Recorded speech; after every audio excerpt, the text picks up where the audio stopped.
Go through that, this week. Kathy would like. How late were you there last night? A little after 10. About 40.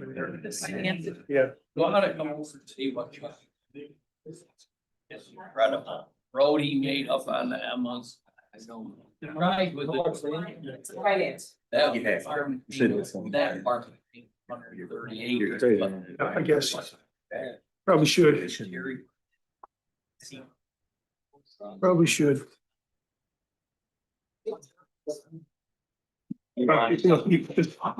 Thing north getting plain. What are you doing today? I'll sleep well. Good chair. So? You don't want. You're just floating now. Alright, Right. well, the public. And the only one I. Sir. Cutting in the LEC, they've been 80,000 since 2002. Yes, what are we talking about? You cut them 10%, it's $8. Where's the personnel crowd? Two things. One is, you won't hurt my feelings if you don't support it. So there's no problem there. No, I'm just. My saying. mindset is, if everybody's got to suffer. Everybody's got to suffer. If I can have your attention, please, we'll call to order the Personnel Committee meeting for the Washington County Board of Supervisors on November 13th, 2025. First thing on the agenda is a call to order, which we've done, and we'll accept the minutes. Do we have a motion to move the minutes from the October 9th, 2025 meeting? Move Sam.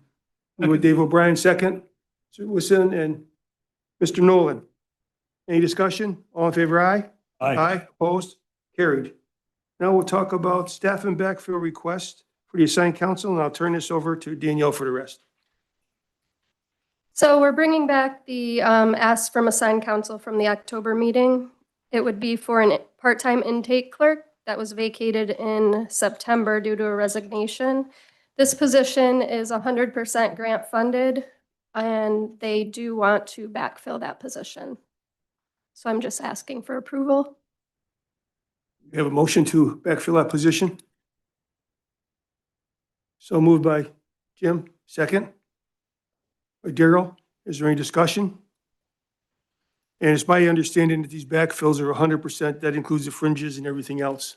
That's the, okay. All in favor, aye? Opposed? Carried. Other business? So the other two departments that we have, I'm actually holding these and we'll bring them back in December due to the budget that we're working on right now. So we'll pause on those. The next item is the public defender is requesting a staffing pattern change. It's a request to remove one assistant part-time or full-time assistant public defender and add one assistant public defender part-time.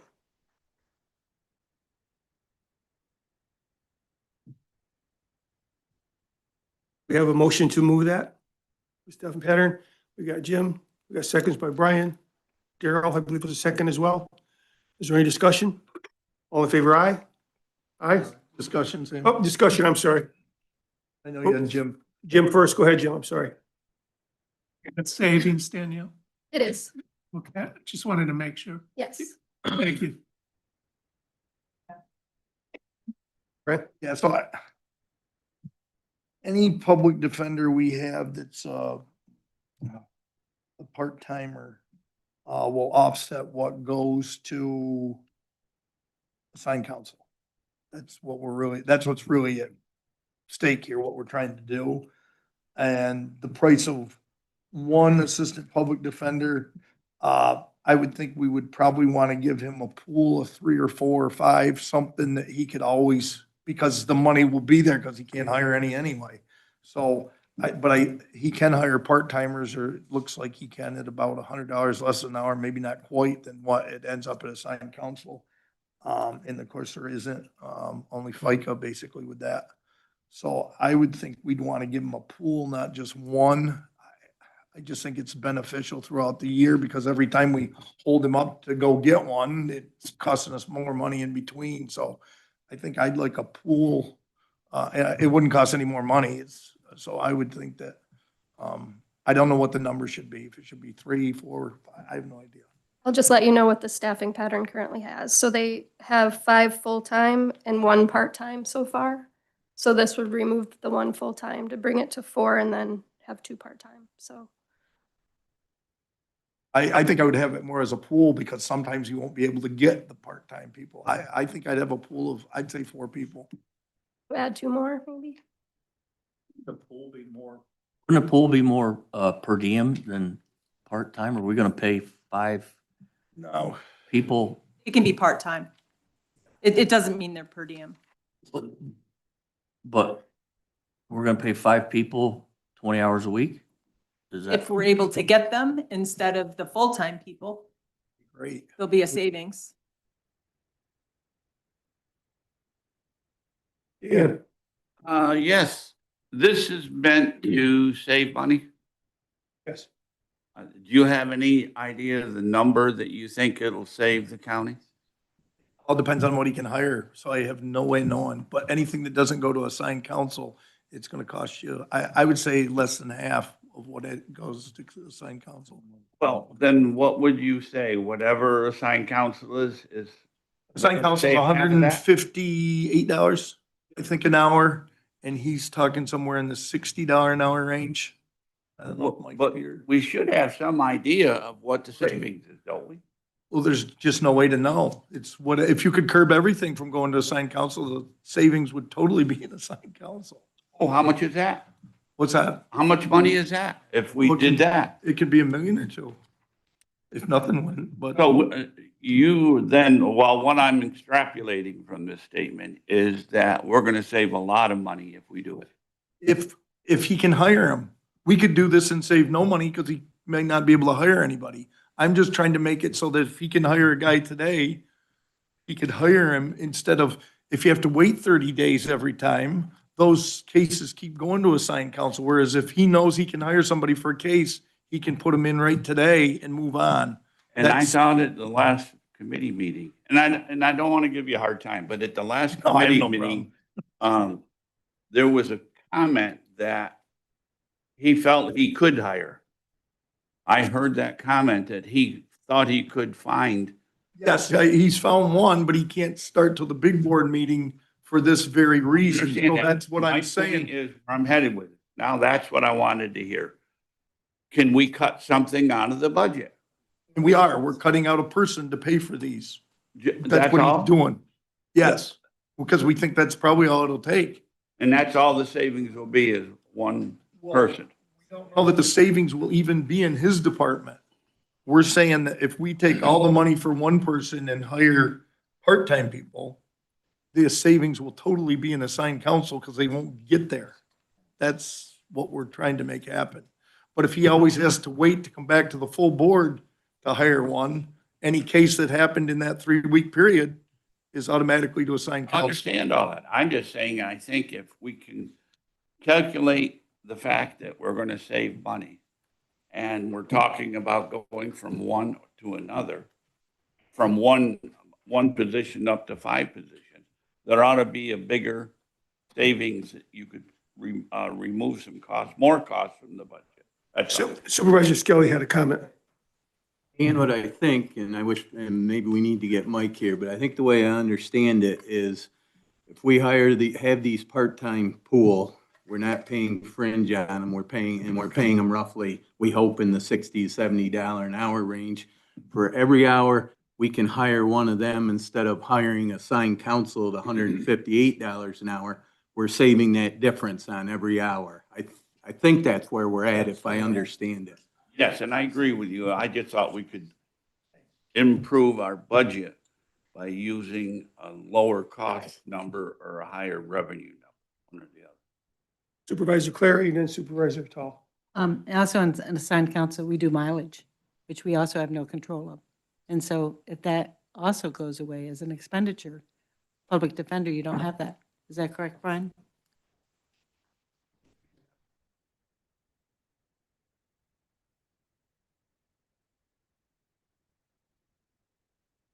Travel time. for sign council, so if you come from Albany, it's whatever the travel time is. Part-timers more have to be someone close by. Yeah. President Tall? Of course, the best outcome would be to have lower and less need for this anyway, but if we had 5 people at 20 hours a week, that's 1,000 hours a year per person. We will be saving $20,000, 20,000 hours times 100. Essentially $200,000. Is that about right, Brian? If you want to quantify it. That's a pretty good way to put it. And that's Yeah. a good number to take out of the budget. But we Come also up don't with know 100. how big it's gonna be when we don't know how many cases. It'll come out of the actual. I don't know how you would come up with only a bogus number for budget. That's what I'm afraid of.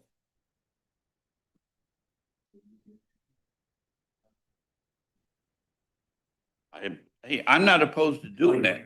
Only thing I'm trying to promote is changing the increase in the county's budget.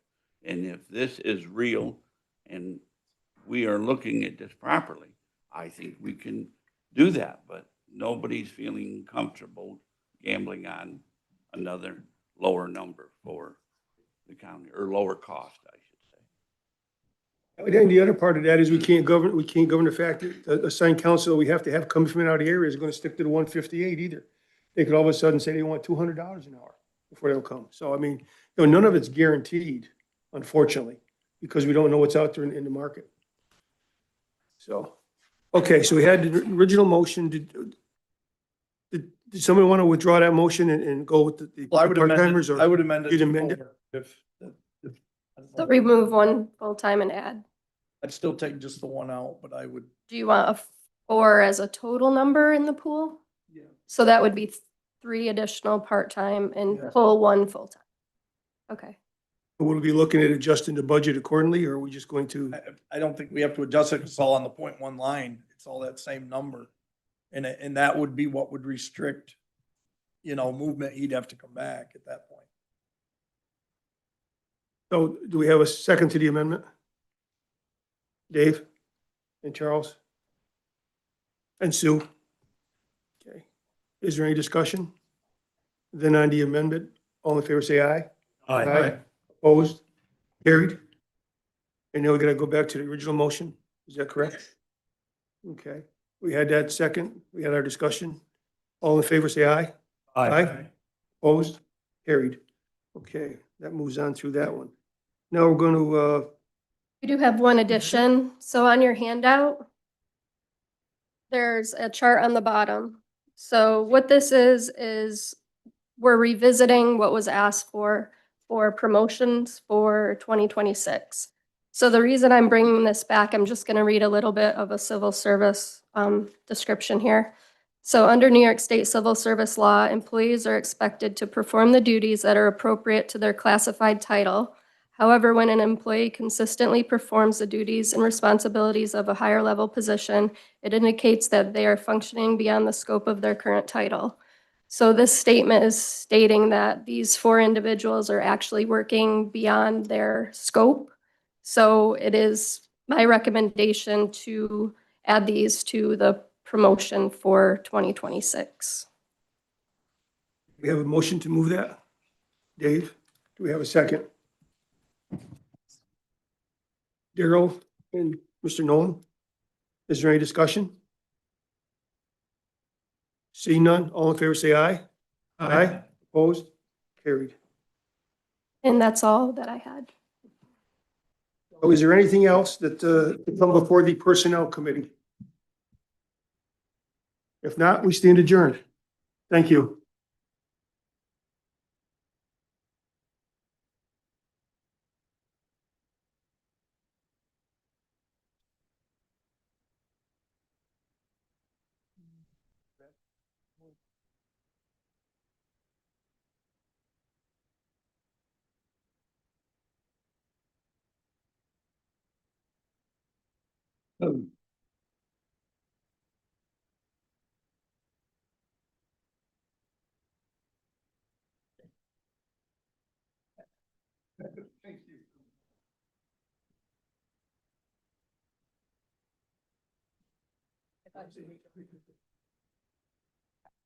Just let him know he's single.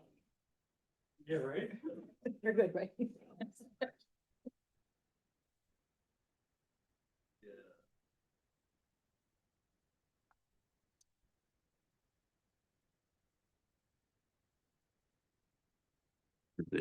They just approved the personnel.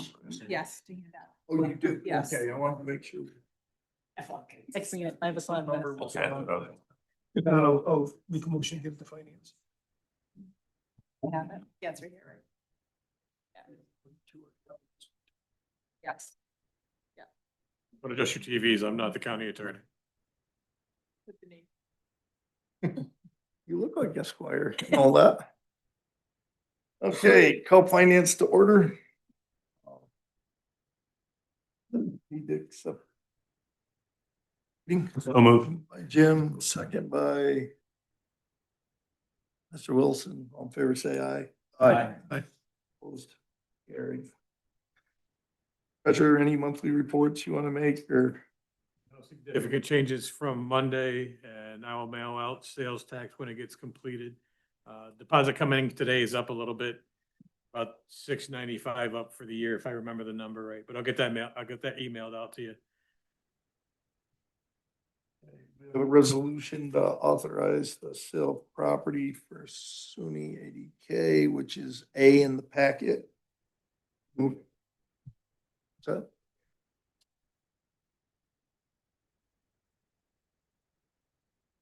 Have in a minute.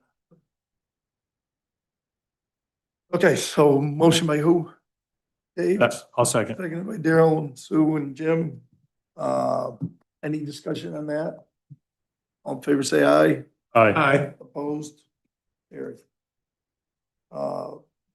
B is the resolution authorizing, C is authorizing the chair to sign an amendment for municipal snow and ice, which is by Dave, second by Daryl Wilson. Discussion. All in favor, say aye. Aye.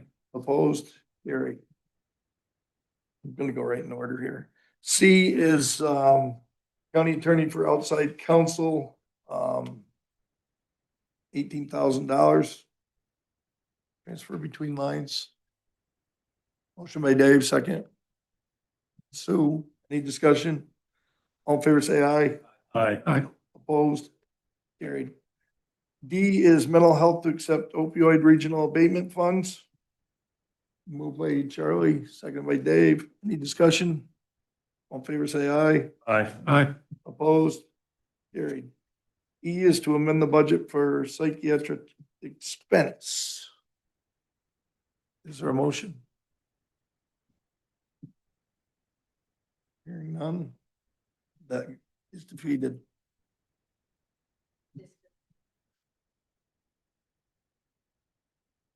I think that's what they usually do, so that might be the case. Make the motion to do Get that. on today to get it to the full board for more. Motion by Sam, I'll second that. second by Daryl. Any other discussion? Jay? Counted on this for years, you all know it, and I've talked with the sheriff and, I really hope we can get to a point where maybe we can work with Warren County or Saratoga County where we could maybe have a psychiatrist qualified in this that we could keep on retainer to share between the counties so that we could house these people at our own jail and have them have their medical stuff there. You're only looking at 2 to 3 people on this $500,000 bill. This is just the state sticking it to us. Absolutely right. Okay, all in favor, say aye. Aye. Opposed? Carried. Okay, amend county road fund budget for machinery rentals. This is just from one part of the department to another part, so it's kind of an easy one here. Need a motion. The motion by Dave, second by Jim Nolan. Any discussion? All in favor, say aye. Aye. Opposed? Carried. G is to amend the budget for safety net and services of recipients. Moved by Dave, second by Charlie. Any discussion? All in favor, say aye. Aye. Opposed? Carried. H is jail for food and medical supplies, amend the budget. Moved by Dave O'Brien, second. Second. Darrell Wilson, any discussion? All in favor, say aye. Aye. Opposed, carried. Snowmobile trail funds is I. Not a big increase. Moved by Charlie, second by Dave. Did you want to say something? Additional of money that came through of $2,400, $2,450. And it is 100% pass through. All in favor, say aye. Aye. Aye. Opposed, carried. J is the official newspaper designation, and there you have the Whitehall Times. Moved by Dave, second by Sam Hall. Any discussion? That's labeled as the Whitehall Times now.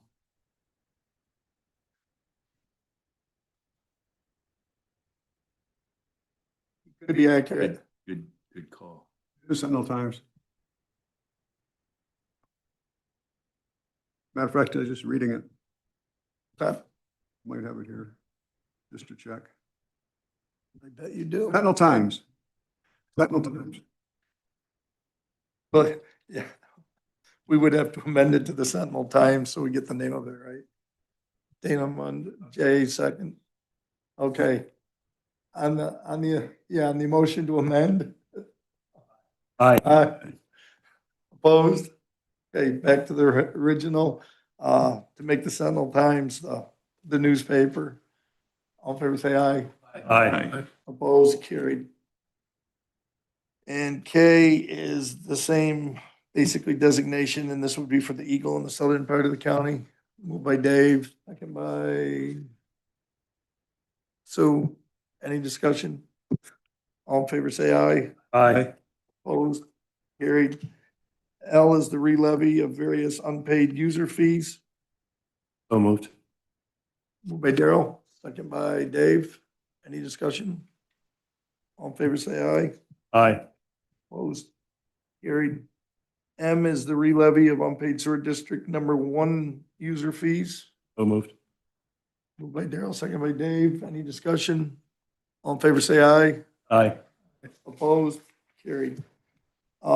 N is to re-levy unpaid sewer district number 2 user fees. So moved. Moved by Daryl, second by Dave. Discussion? All in favor, say aye. Aye. Opposed, carried.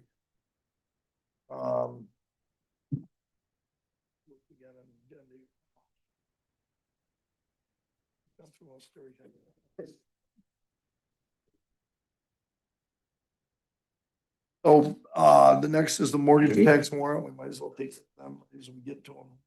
Finish this packet up. Is that for information, or do we move that right to the full board?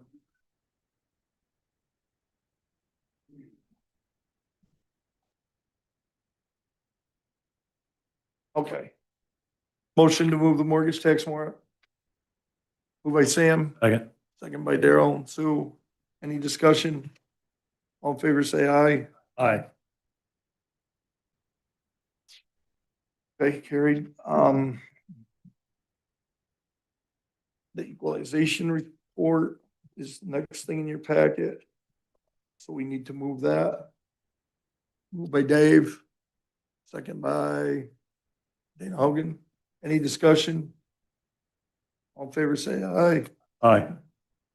Opposed? Carried. Okay. Let me see if I missed anything. Hopefully not. Yes, the community college chargebacks is the one that I see that's not. I've got a request a resolution to amend the budget for $70,000. Our fall community college chargeback numbers are in, and we're a little bit shy. So it's a combination of things, enrollment's up in some of the colleges and the chargebacks are up in some of the colleges. We're about 70,000 short of making the fall bills. And I'll make.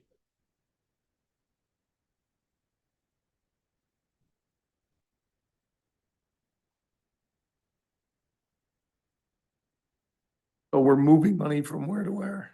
you can either go from contingency or fund balance, your call, Chairman. Okay, there is money in contingency at the moment, I believe, so I would vote for that, but, so. What I'll do for the resolution, Ms. Prohoda, is, I'm gonna amend the Hudson Valley line, and then I'll spread it out after that. Motion to move that to the full board. Moved by Sam, seconded by Sue and Jim. Any discussion? All in favor, say aye. Aye. Opposed? Carried. Okay. Now, I believe we're on to budget stuff at this point. Less.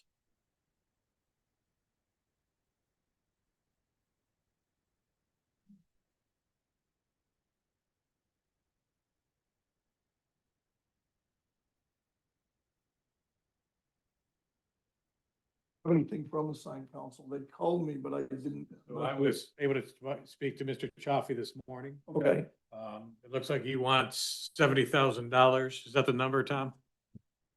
Yeah, $70,000 and the accounts from him, and I'll get you the resolution then.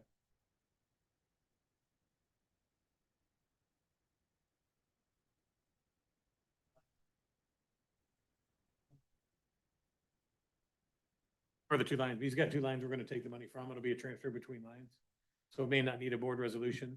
If I can go between his point fours. we'll leave that one, or it'll come to the full board. So, move it, and just in case we need a resolution, if I can do a transfer internal, I'll just do the transfer. It's fair. Motion to move that money for a sign council, moved by Charlie, second. Jim Nolan, any discussion? All in favor, say aye. Aye. Opposed? Carried. So before we went into the budget, did you want to do those three things you had? Is that what you wanted to do?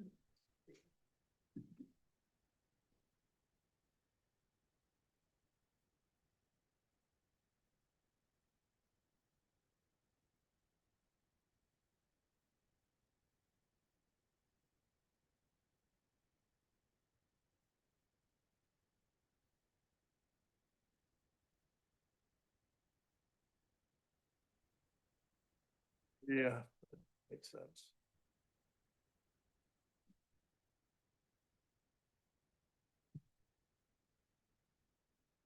Next item on the agenda are the 2026 salary schedules.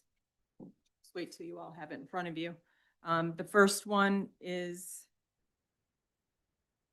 in your packet is the 2026 non-union hourly draft. This is a reflection of no salary increase for 2026, so it'd be the same rates as 2025. We're gonna look at each one individually, is that what we're doing? Yes, please. Okay. So a motion to accept those. Moved by Dave, second by Mr. Hogan. Any discussion? All in favor, say aye. Aye. Opposed? Carried. Next, it is the 2026 Sewer District Non-Union Hourly Draft. As you will see, this is actually an addition. It's never been separated like this, but in the budget workshops for the sewer district, it was discussed giving the employees at the sewer district a 2.5% raise for 2026. So we separated out those hourly wages onto the schedule. Moved by Dave, second by Mr. Hogan. Any discussion?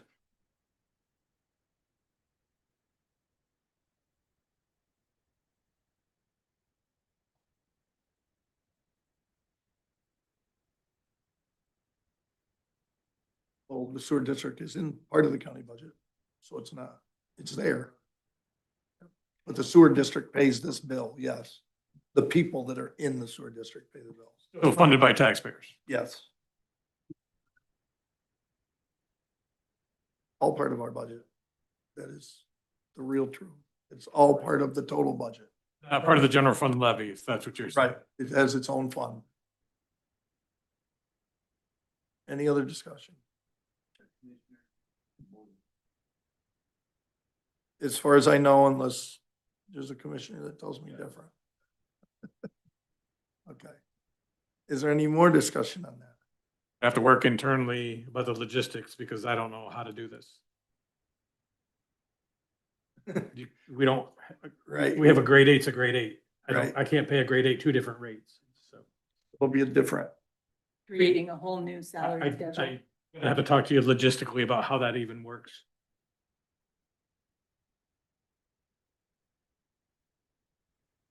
I struggle with this mindset because I've always thought the sewer district was separate from the county. It was back in 2000. In our minds, it was separate. Now you've put this into where the sewer district is part of the county. All sewer district employees are county employees. And the only difference is the sewer district is funded by the users, correct? Is that right? The users. But now, if we do this, we're treating them different than the rest of the county employees. I have a problem with that. I mean, if they're county employees, and I mean, Al just pointed out an excellent point. We got now 2 grade eights, depending on where you work. Yet you can charge my town for code enforcement, and they aren't in my district. I mean, this is wrong. That's all. This is wrong. And I don't know how you correct it. I understand it doesn't impact the rest of the budget, but it's wrong.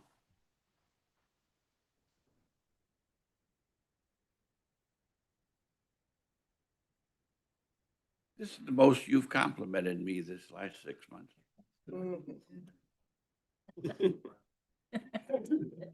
all in favor, say aye. Aye. Opposed? No. One. Next salary schedule in your packet is the 2026 exempt salary schedule.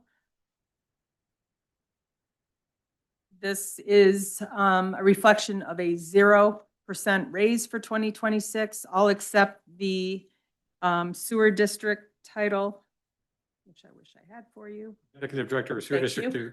Yes, that title at a 2.5% raise.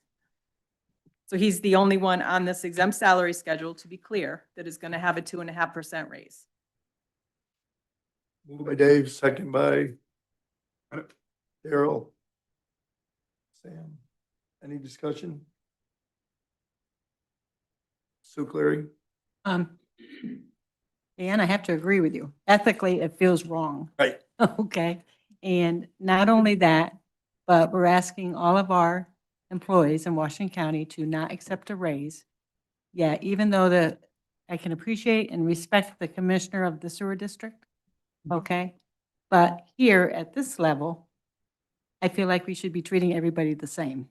Not only that, but it's putting an additional workload on our county treasurer. And that has a cost to it.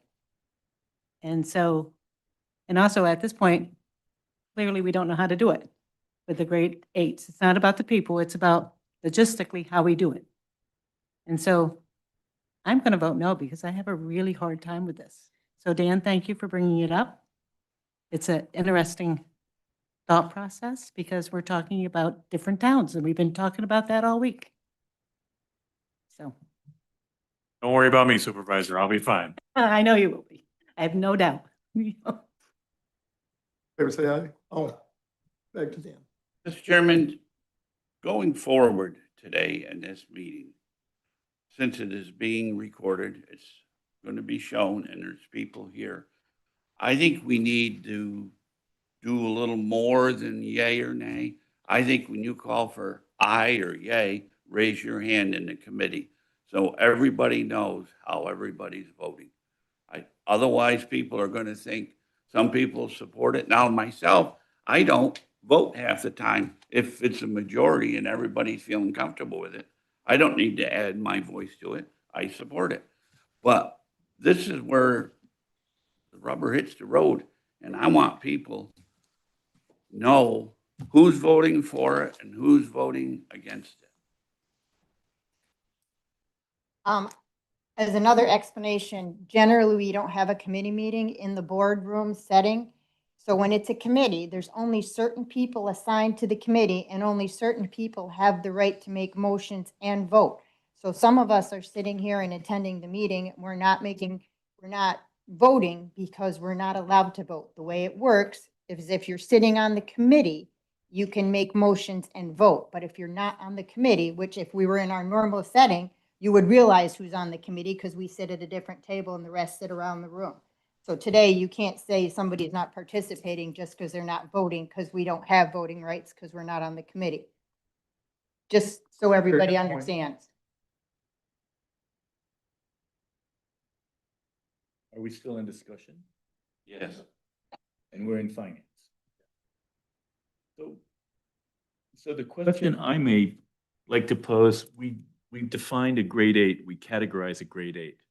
Are we saying there's a grade 8, not a grade 8? Because that may be, Been in the past, this is all new. but because we categorize it a grade 8, in the military, you're an officer and you get hazard pay if you're doing something a little different, if you're working in a different environment. Is that what we're dealing with here? That probably is a good way. So you might analogize this to a hazard pay because of the type of job it is. I'm gonna be a little bit more snarky about it. I don't believe that to be true. I believe we're gonna treat. Asking, I didn't say it was, I'm asking. No, I'm gonna give my 2 cents and I apologize, but our grades are based on job duties. Our personnel director and the ones before her have said these jobs fall in this grade based on their duties. We're now saying that we're gonna compensate 2 different groups of the same job duties at a different rate of pay. That has never been done before. I agree with that as the dilemma. I'm asking, is it really the same job classification? No, because I don't think we're asking the people in that group to do anything different than the other people in that group. I agree with if it was hazard pay and they had to go out and clear bear traps, sure. I don't know that that's what we're asking. I don't either, but I'm looking for why there would be a difference.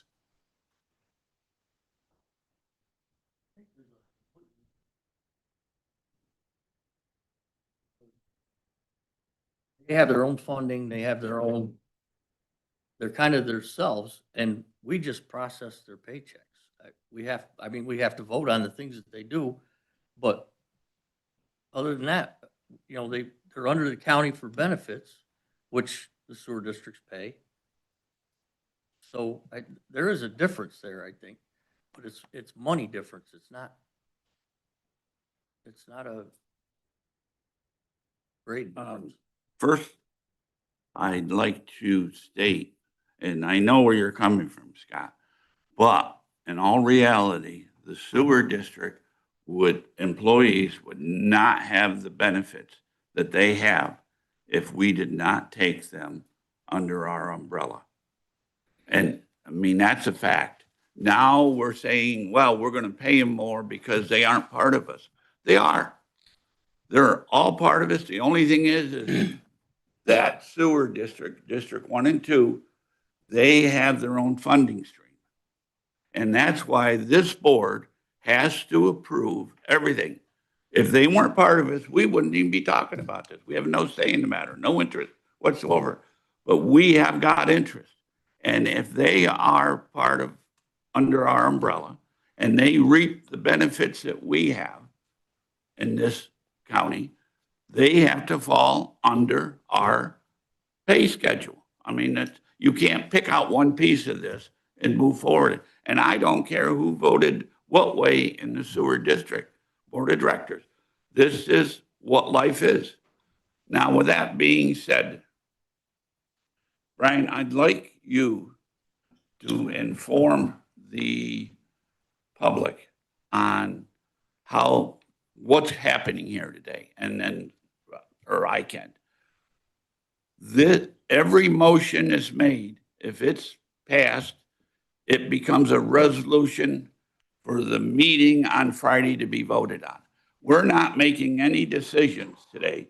All we're doing is we're deciding what finance committee is willing to support to submit to the full board on next Friday.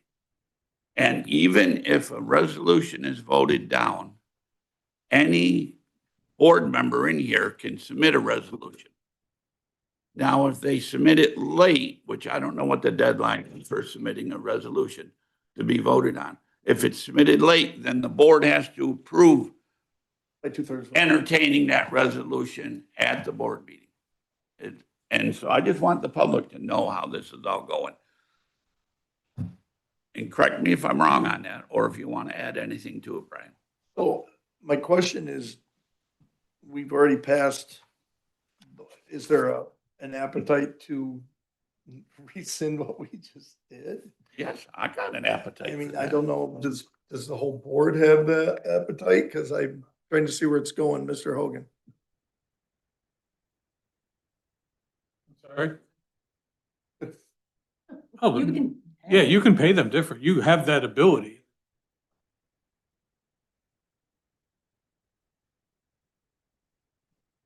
We have different, yeah, we have different grades depending on different unions versus non-union. The question is, can you pay 2 grade 8s a different rate? Sure, we do it. We do it with the unions. So, And- and normally what would happen, Supervisor, is if sewer district wanted to join a union and had a collective bargaining agreement, that happens all the time. That would be, as much as I hate to say this out loud, maybe that group should unionize and then they can negotiate a different rate than all the other non-union. We've never treated all non-union in different classes. That's not a thing that's ever been done before.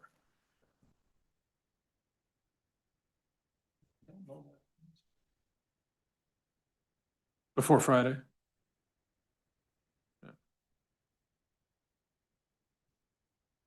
I first started working for the county on the hourly schedule, there were actually titles that said sewer department that were paid differently.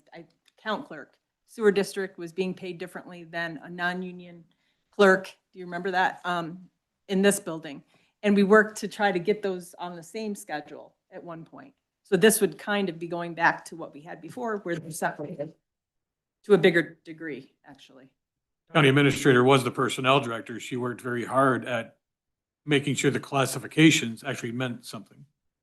A grade 8 was a grade 8. That, she worked very hard back when she had that role.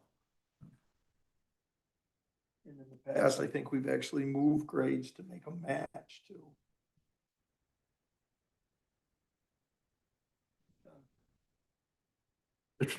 The statement was made that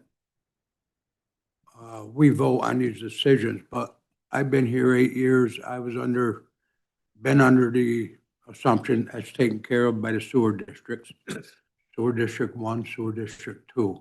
When it come for us to vote on that, and I realize this through committee a lot, has it passed through the board, sewer district 1, sewer district 2? If it has, then I went along with them. I don't think the county has actually ever voted against what the board of the sewer districts wanted. I just wanted to make that point clear.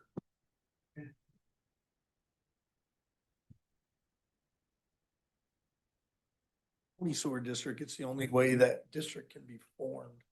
And I think in the 2025 budget, unless I'm mistaken, they wanted 5% and they got 2.5 like everybody else. So we did equalize them to what we did countywide. They had come in with a bigger request last year, if I remember correctly.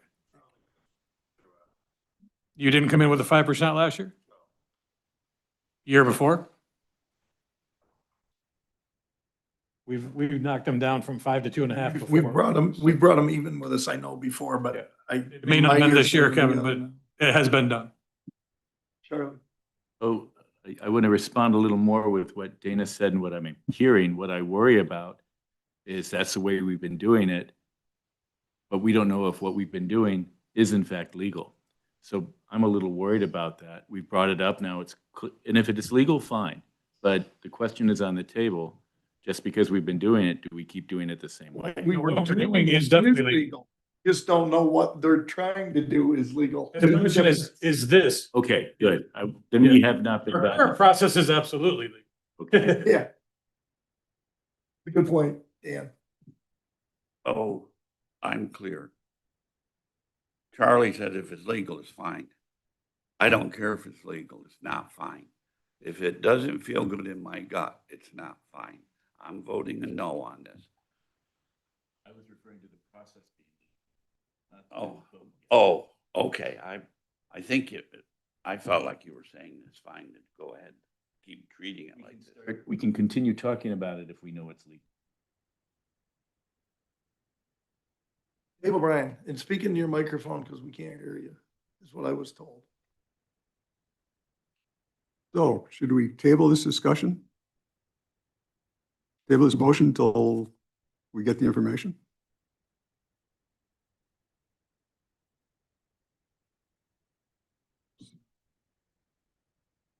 Second question is, do we want to do the same with the previous resolution?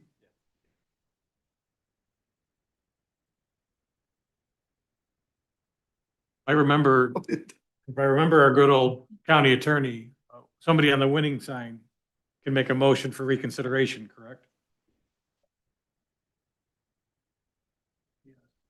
Someone who was an aye vote can make a motion for reconsideration. It might- Almost everybody. Dana Hogan's gonna make that. Well, wait a minute, we need a motion to table the current one we're on first. Is that- We had the motion in second, I believe, didn't we? I make a motion to table the current discussion point. I'll second it. James Nolan. Now, this discussion on the tabling, right? Discussion on the motion to table. Discussion on the motion. What are we tabling it for? What's the reason for not voting on this? That's what I need to Not know. knowing the legality Of what? of whether they can be different rates. So, but see, my mind is screwed up on this. Even if it's legal to be different rates, I think that it should not be done, that they should be treated the same.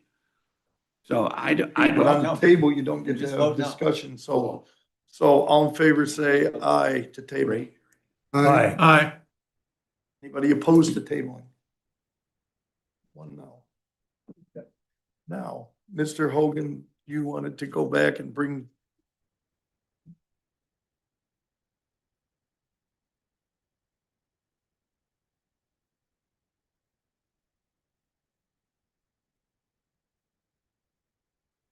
Motion by Dana Hogan, second by Dave O'Brien.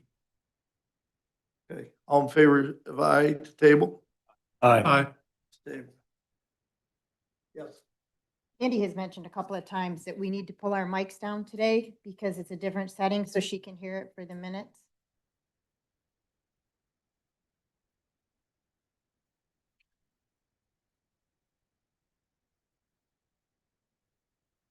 Ready for the next item?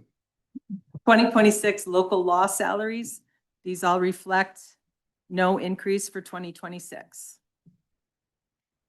Motion for the local law salaries. Moved by Dave, second by Mr. Wilson. Is there any discussion?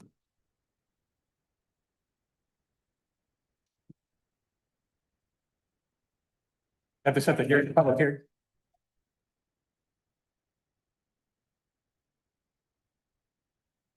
Favor say aye.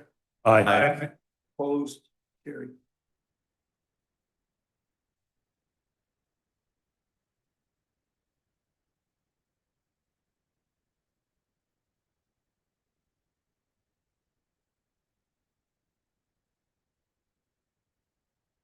Yes, whatever your next one is. The next item was to discuss on-call pay. This we had discussed at a previous meeting. You wanted to revisit it. Currently, we have attorneys that do receive the on-call pay. There were questions whether or not that was something that was a requirement. It is not a federal requirement for exempt salary employees to receive on-call pay. That being said, the on-call pay that we pay the attorneys, and that's in the public defender's office, the county attorney's office, the DA's office. Did I leave anybody out, treasurer? I don't think so. I think it's those three departments with those attorneys that currently receive the on-call pay. You're not required to do so. You've been doing so for a few years now. So I don't know what you wish to do with this. My recommendation would be probably not to take that on-call pay away, only because that is what makes their salaries a little more competitive. And probably is what keeps us being able to hire people into those attorney positions, which we're having a hard time doing. I think a bigger part of this discussion is where this all came from. These damn mandates have played a role in everything here, and it was trying to be out of fairness to all the attorneys across the county. And once they started funding, through their bail reform and rail hearing and all that, they funded everything in the public defender's office to a degree higher than everybody else. And so they pay, there is actual money that comes in revenue to pay the on-call in that group. So the only thing that was done on our part was to match that in the other departments, which pretty much goes to what Melissa just said. It was how we actually retain and keep people going and making things happen. So it's up to the board, what the board wants to do with that. Have some sort of a number? How much?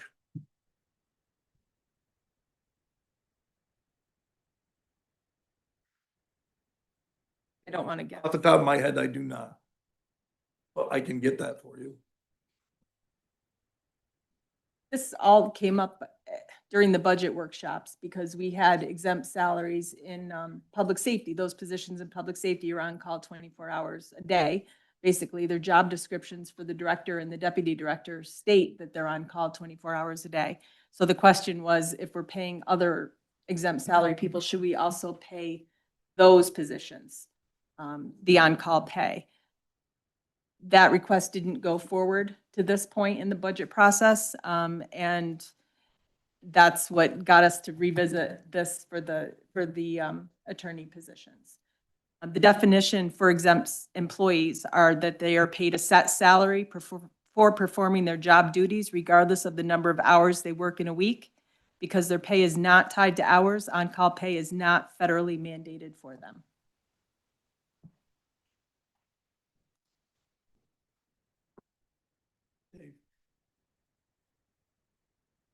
Take no action, it stays the same, Yes, right? yes. Just want to clarify that. $228,340 is the countywide number for 2025. It's for attorneys, just attorneys. Because the hourly people you have to pay. It's, That's all. that's all the on-call Right, countywide. but the hourly we have to pay. Yes. So That's what I mean. So let you me have to back whack out. a lot smaller than I believe. Yay. Public defender. Jordan probably knows that number right off the top of his head. For the 3D attorney departments, the number is only 30,325. So the three attorney departments is $30,000. That's usually what we use for retention. My fear would be if you retracted that and took that away from them, they would Lose more. They lose quite a bit of income, and yes, we could lose those people in those positions. Is there any discussion on that? Is that one? Yes. How many departments have employees that are on call? Hourly employees you're talking about? Yeah. Well, exempt salary people? Nobody gets, except for the attorneys right now, in those three departments, get the on-call pay. No. Actually doing on-call that aren't getting paid now? Of the attorneys? No. Of other By- exempt salaries. My captain and 3 lieutenants, No, because they're exempt salary. And 9 Public safeties. public safety. Nobody does except for the attorneys. Right. called out literally almost every weekend. I mean, and the fact is, most, Mr. Shaw's point about, fairness with the sewer district question. I was just curious how much it would impact the budget if the departments that do have on-call get on-call pay. If that's something that could be looked into. They're not getting raised, so I just wanted to. And I think something we need to take into consideration there is as an exempt salary employee, you know, Sheriff, you're always kind of on call, right? You're always receiving phone calls, emails outside of work hours. So, These in particular work on an on-call schedule, so they know, for instance, if they're on call this weekend yep, and they go to a wedding, then they can't drink, they have to be available for recall, that kind of stuff. So right. they are making changes in their personal lives. And like I said, it seems like they almost get called out every week. And because of the definition in the federal law, because they are allowed to actually participate in things, right? Go to a wedding, go to their house. They're not at the building the entire time. You're not required to pay them on call. Oh, an on-call wage. Yeah, their salary is And the- supposed to yes. reflect that. Doesn't mean it necessarily does, but it's supposed I'll to. basically bring up the context. And also was just curious how many are in the departments, if that's something that. Those are the only ones that I'm aware of. Your office and public safety are the only other one, Sheriff, we're aware of?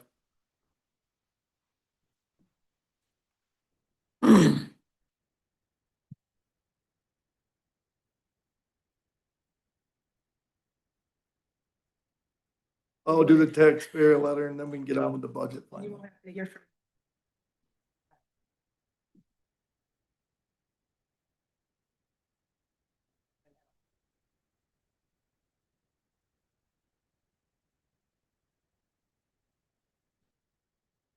Next item on the agenda is the Dear Taxpayer Letter, as we call it. It's actually the insert that is included in the tax bill in January.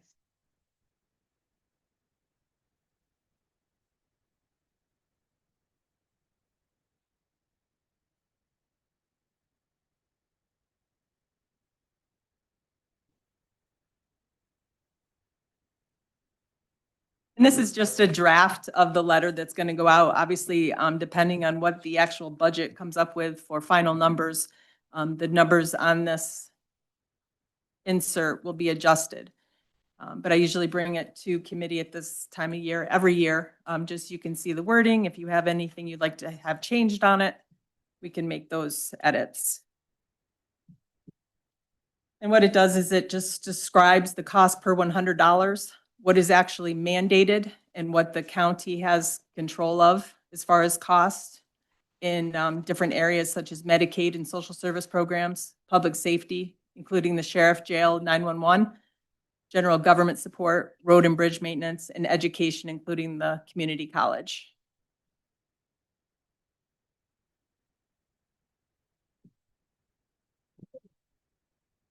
Chairman, this is, I don't know whether it's going to be Al or Melissa, or maybe even you.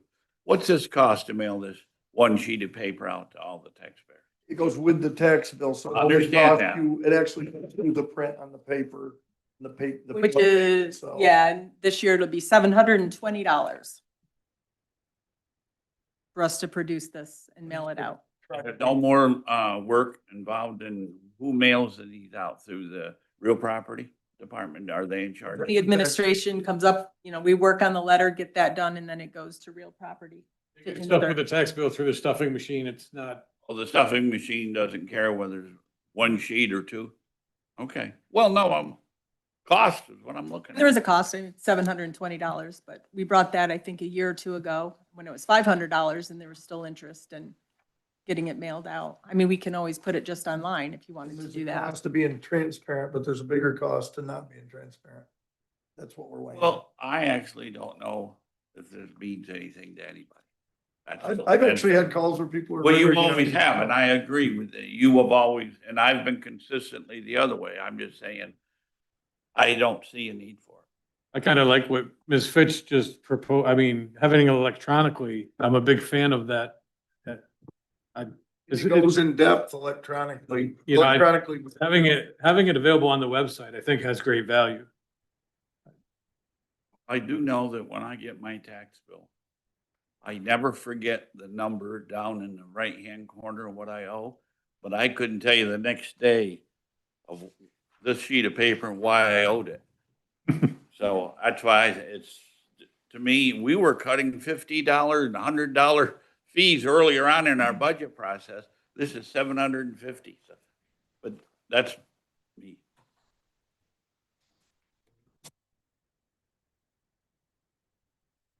Didn't I share with you a tax bill from a neighboring county where they actually put it right on the tax bill? Yes, Would that save us money to do it that way?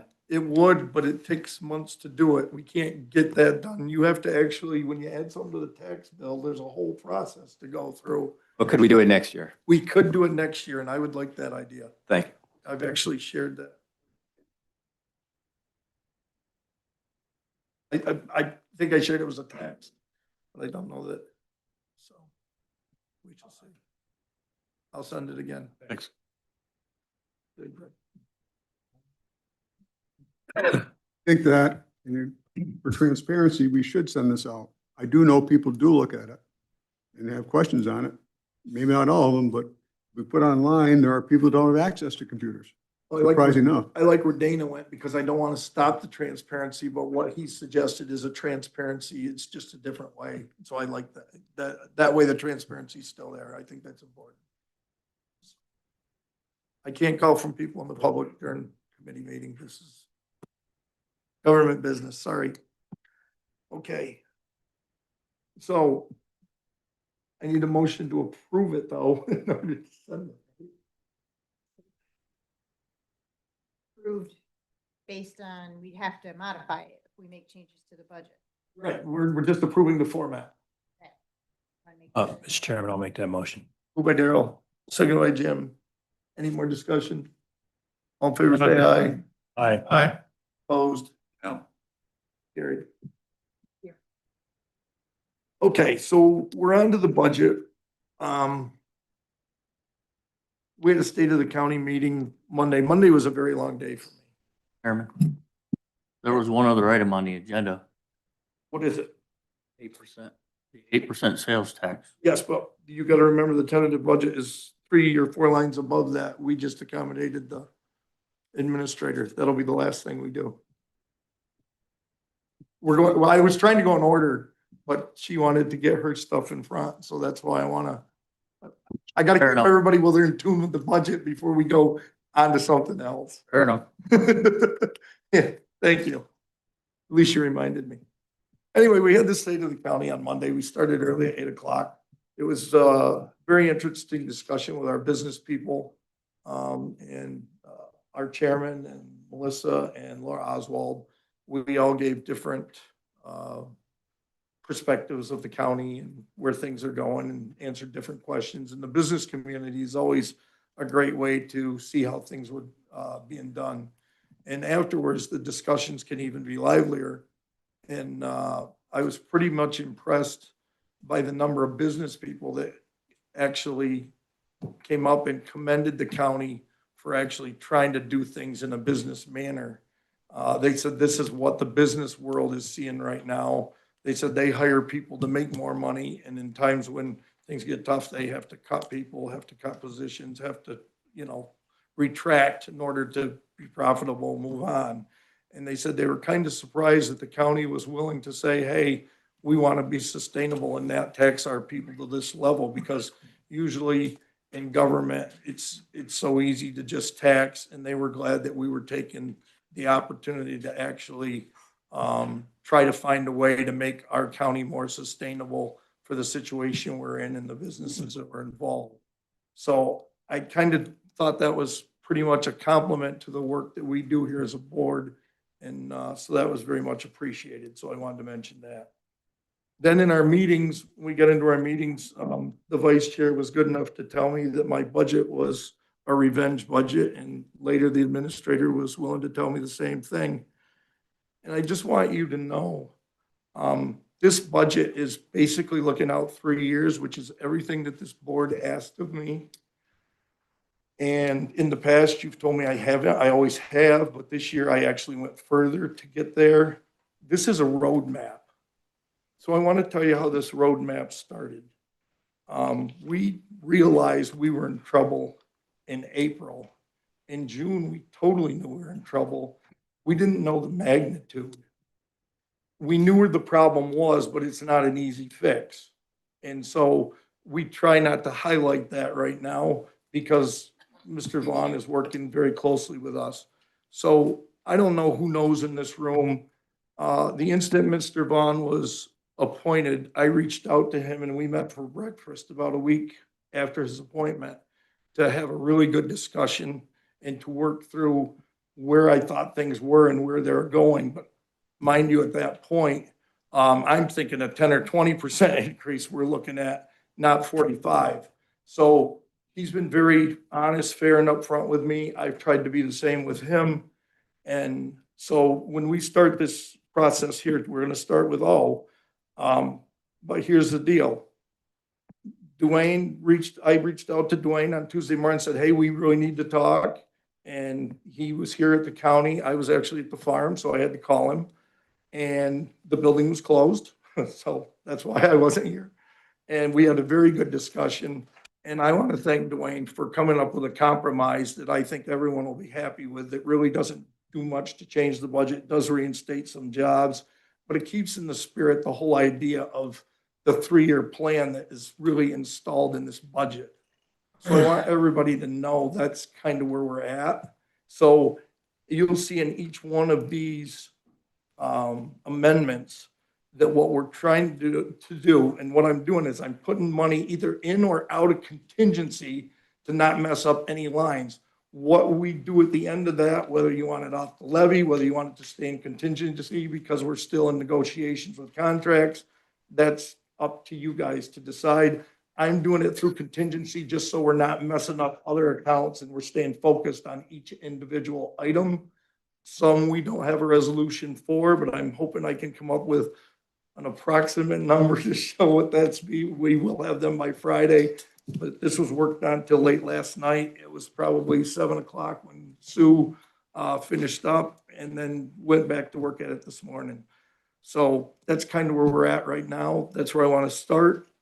So with resolution O, Board of Elections came to us right after we had our joint meeting, explained to Sandy and I that they needed $115,000 for this extra election.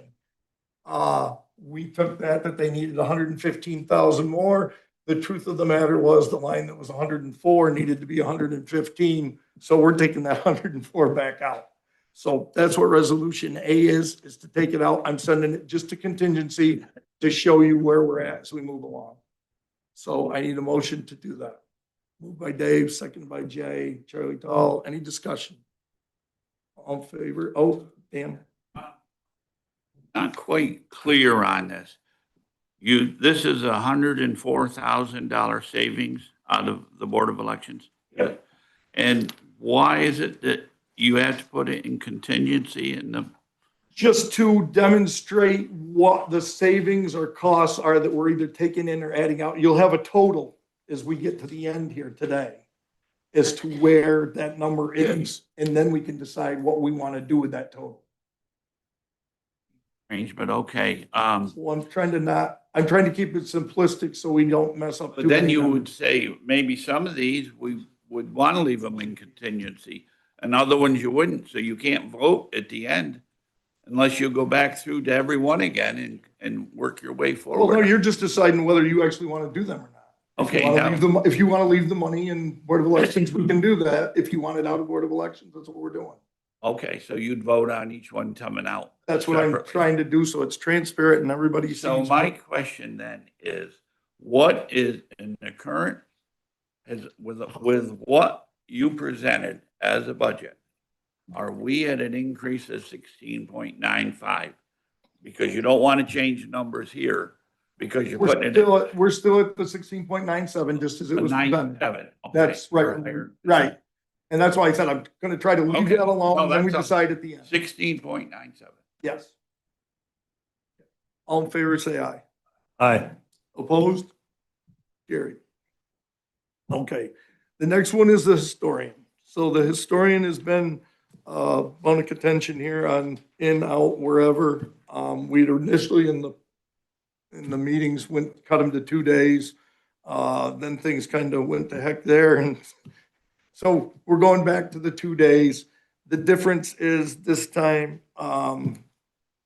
we're trying to make it to get through the 250th. This is a 1-year deal at the moment. We don't know where this is going in the future, but the guy does seem to do a very good job at being a historian and 250th stuff. Laura Oswald really wants him, needs him to make this happen. I've had supervisors explain the same thing. This is my try to get him here. The 10,000 would not go, as the treasurer pointed out, would go to 2801 instead of 2701. Instead of gifts and donations, it would be an interdepartmental revenue. So you would see that on Friday. Because the tourism has ARPA money to actually pay this. So they're moving the 10,000. They were short on the FICA and those types of things. So there's a little bit of money missing. I'm taking that from contingency just to show you where we're at. But that's how I'm doing it. So you get the whole big picture in the end. Mr. Chairman, so moved. Moved by Daryl, second by, so is there any discussion on that? All in favor? Daryl? All right, so they're using ARPA money to pay for the historian, correct? Yes, For this year. for 10,000 of it. Next year, can we use bed tax money, Al, to pay for that position? There's a possibility that we. Al.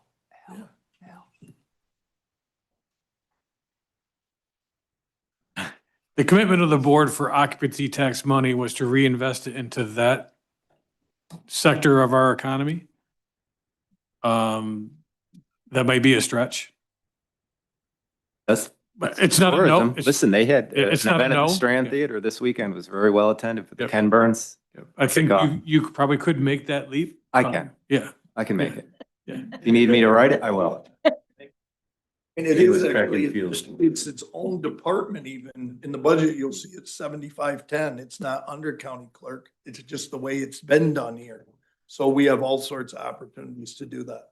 I'll donate my pen so that Al can draw a line between those two But things. I think that with what I've seen with the 250th, I think that you can, I would be more open to what you just said because of the 250th. That has definitely brought tourism to the area. I mean, Yeah, they're doing great work. there's been some events at Fort Ty, which I know is not our county, but that is breeding a lot of interest. Coast County, isn't it, Daryl? I can see it from here. All in favor, say aye. Aye. Was the tentative budget for the public health revenue, so it has to do with, this is the one I believe with Tai Chi. So public health had to put the revenue in, it was just an oversight, from what I can tell. So we're putting So moved. 5,400. Moved by Daryl, second by Dave. Any discussion? All in favor, say aye. Aye. I'm gonna wait for R, I'm gonna leave that till last, because I wanna work on the people part of this first. Whereas that's an organization. So yes, if you will pass those out. I think that's. So this is the sheet coming around is what, Daryl's compromise, or Dwayne's compromise was. And I think he made a really honest effort and a good job here to make that happen.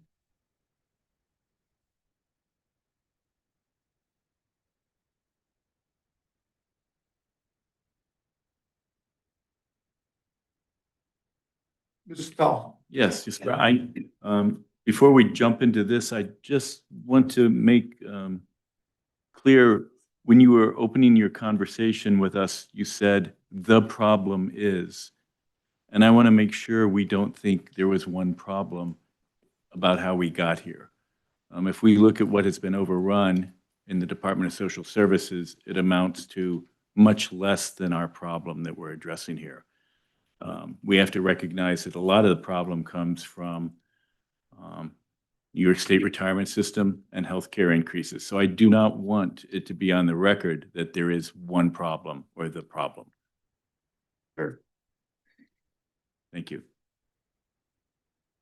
Okay. So if everybody's got your sheet, I would suggest you turn to the second sheet first.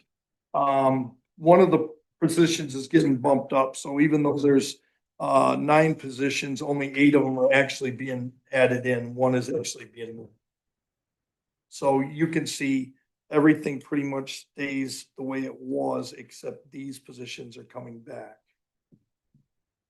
Then if you return to the first page, you will see that our net was $476,000 savings.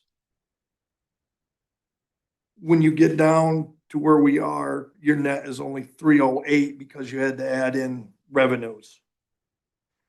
Then this one is kind of different than what you'd all expect, but I think Dwayne kind of figured out what I was saying during our last meeting, was the fact that if we can keep from hitting these ceilings, we're that much better off. Dwayne took it a step further. If we're hitting our ceilings, let's take the parts that we're putting revenue that aren't really tightly related to DSS. So he's going to remove certain staff that he has that does IT work, put them in IT, which means we will have to pay to put the person in IT totally. But the revenue isn't real if you're hitting the cap. So I kind of admire the way he went there. So he redid DSS as far as who's employed there. The IT people went back to IT, and then he changed the deal with Terry as to how it was funded. So that way, we're gonna actually end up paying for that person in the general fund, which DSS is in general fund, but it'll be totally in IT. Because if you're getting reconciled and money taken away, makes no odds how it's being taken away, but this gives you a better picture of actual DSS. And so I kind of appreciate what he's done here. And so the numbers that show that he's only saving, $38,000, but it's going to cost us more, but the reconciliations in the future should be better. And so that's kind of why I'm saying this is like a 1, 2, 3 year budget, not just this year. This is looking at the big picture. Dwayne went big picture. This is what we've been looking for right along. So I really appreciate that. So you can see in bold, the net reduction is going to be 412,000, which is only, 5,000 more. It's less of a reduction by 65,000 that we're going to see here by doing this, but you also kept 8 people employed. So I don't find that a real problem. I think that's a win. I think it's a great compromise. The difference is we also are going to have to add an IT person back in because they still have to do the work, even though they're not being paid by DSS, which is in the $95,000 to $100,000 range, I believe, with everything in. Right? Yes. So we're now going to contract with DSS to provide IT services. Is that contract amount that they're paying partially reimbursable? Anything in DSS is partially reimbursable, but Just want to make sure that was yeah, clear. that's. The way you said it was a little murky. I just want to make sure we're Well, right, but clear. anything that we take out that isn't, now if they're employed in IT and not DSS, there won't be any money against those. That's the reality. But anything that still stays in the IT will have reimbursement. We have a contract with them, we get paid for the contractual services. Dwayne, I'll have you answer that. I think I've tried to say it the right way, but I guess I've confused Dave.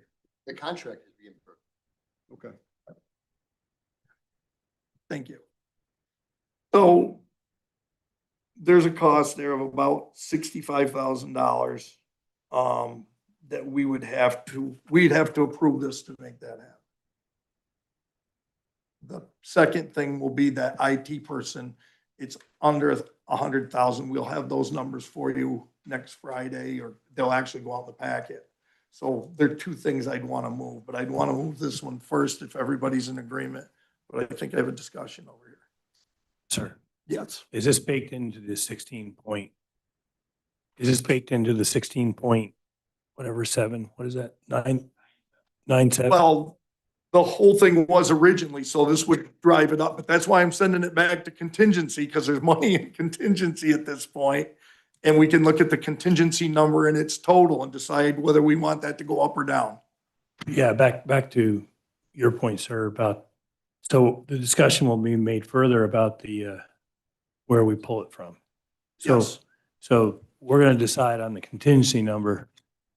Right, so your last number on you, this is the budgeted, this isn't 2025's, this is the 2026 budgeted number is up to 355,885 from 250 with everything we've already passed. You can see that in the budget impact statement. Yes, but this So- is not in there yet. That is not in there yet. So this would take that down the 65,000. So you'd be like at 290. If we decided that If you decided. the 16.97 is what we're gonna stick to. Yes. So that's why I did it this way, so you could see the overall picture as we went along. Thank you. But then the next thing would be the just under 100,000 on the IT person, which also would have to come out of that line. So it's according to, where we go from there. So I need a motion and a second if you're willing to do Dwayne's compromise. Just so I'm clear before a motion is made, you keep saying 68 or 69,000 increase to keep. Yes, from But four. really, you gotta add the other 100,000 to that? Yeah. So really, let's Unless we forget the cut- unless you 68 or wanted to 69. cut the It's person. 168 to Right. accomplish. That's this. what it would be. Well, I mean, that gets confusing because you're Yes, separating them no, out. You're You right. gotta put them together. I like that. 168,000. But they're gonna be separate resolutions. That's why I'm doing it that way. Okay. A little scared because I'm joining with Dan. I was just trying to get clear on the numbers here.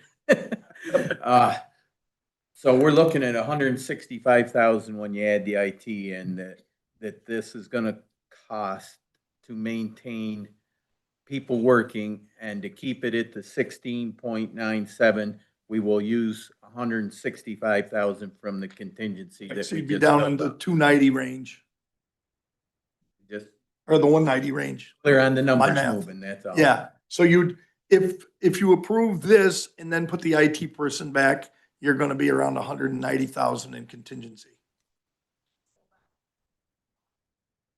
That, with everything done, that's how big Right. your contingency line Right. would be at that. Back, now we're taking some away and we're still to the give back of 190,000. That's Right. very And straightforward. but you're actually lower on the contingency by about 60,000.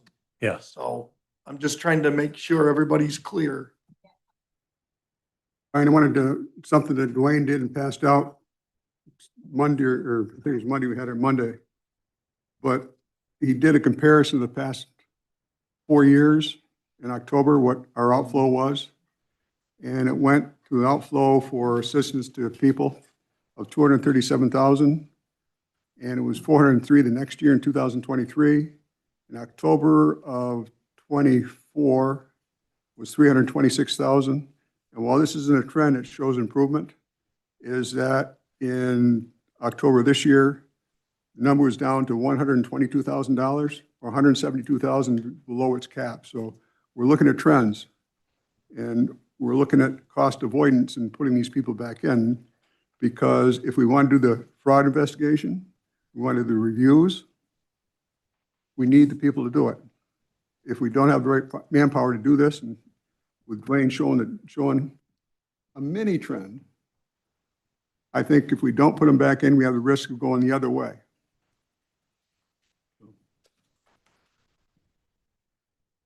These 8 you're proposing to keep in, are these standalones or is there any other positions attached to these?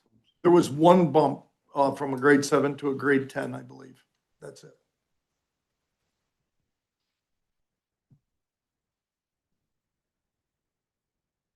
Yes. So I hope we're gonna have a meeting between now and Friday. Because what I'm hearing you say is that everything we've believed for the past few years is not correct. We have a contract for the sheriff in the lobby. We have a contract for fraud investigators. We have a contract for IT. The premise behind all of those contracts was to get partial reimbursement for something that we were already doing. Once you hit a ceiling, But you we don't, know what. but if we ceiling you don't hit. know if there's $199,000 in the IT budget as revenue from that department. If you remove that revenue and that claim isn't part of the take back, then all we've done is cost the county money. If we don't know what programs the take back is for, because I don't know what program they're claiming the IT services under, or if it's just a general administrative claim under the RF2, right? Or whatever, Title 20, whatever. So unless we know that this is going to reduce the take back, all we're doing is losing revenue for the IT budget. I'm very concerned about that. Yeah, and that's my concern, but I tried for 6 months to get these answers. That's understood. And since we can't get these answers, you But- gotta take your best guess at figuring out how it works. But I This hope- will give us the answer, but it'll be 2 years before we have an answer. But I hope that the three of us can sit down before Friday because I'm uncomfortable right now.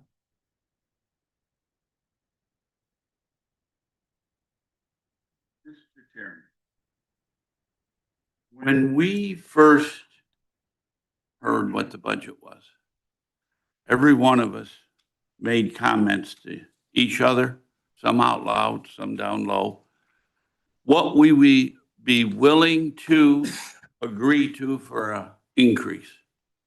When you first said 40, 45, and then you said 20, you did your work there and got it down to 20.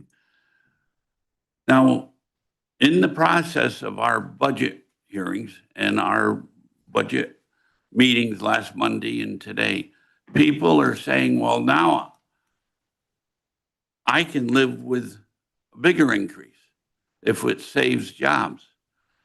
And I remember very distinctly Monday that you stated, and I trust you because you worked very hard on this, that if we do not cut these positions and lighten the load of employment in the county, we're facing 20% next year.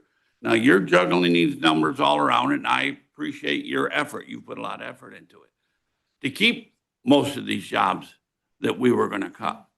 Now, are we facing 20, 25% next year because we don't, now wait a minute, because we don't have the stomach to hold to our guns of what we felt and you agreed to that we had to lighten the load? That's the part that scares me. We can work these numbers all day and say, yeah, I can keep it at 16.97, but I won't agree to 16.9. I always said that I wouldn't go over 10% and improve it. I'm willing to go to 15% if we can guarantee that next year it'll be under 10 and the year after that. But by us staying at 16.97, making all these compromises, we're going to be over 20% next year and the year after. And I'll guarantee you that's accurate. Lower that more, you're more than likely gonna be above 10. I still believe I can get under 10 next year. Doesn't mean I'm accurate, but it's a plan. A budget is a plan. You gotta remember, no matter what we set the whole county staffing pattern at, some people are gonna come, some people are gonna go. We just have to not expand the staffing pattern. These people that are still getting laid off here in this department will be on a list, a preferred list to come back. Some people will decide, you know what? This is to the point where I might as well retire. My 3-year average isn't getting higher, so things like that. There's gonna be a lot of changes. Some people are gonna change occupations. Some are gonna go and work for other counties. That's all gonna be the natural progression. We can't control that much of that when we're in a fiscal crisis. So the plan was to cut a certain amount of jobs to save on retirement and health insurance. Do I have an actual number that tells me it'll be this or that? No, because the state could raise the rates in retirement and eat it all. I'm guessing with the governor race, that's probably not going to happen.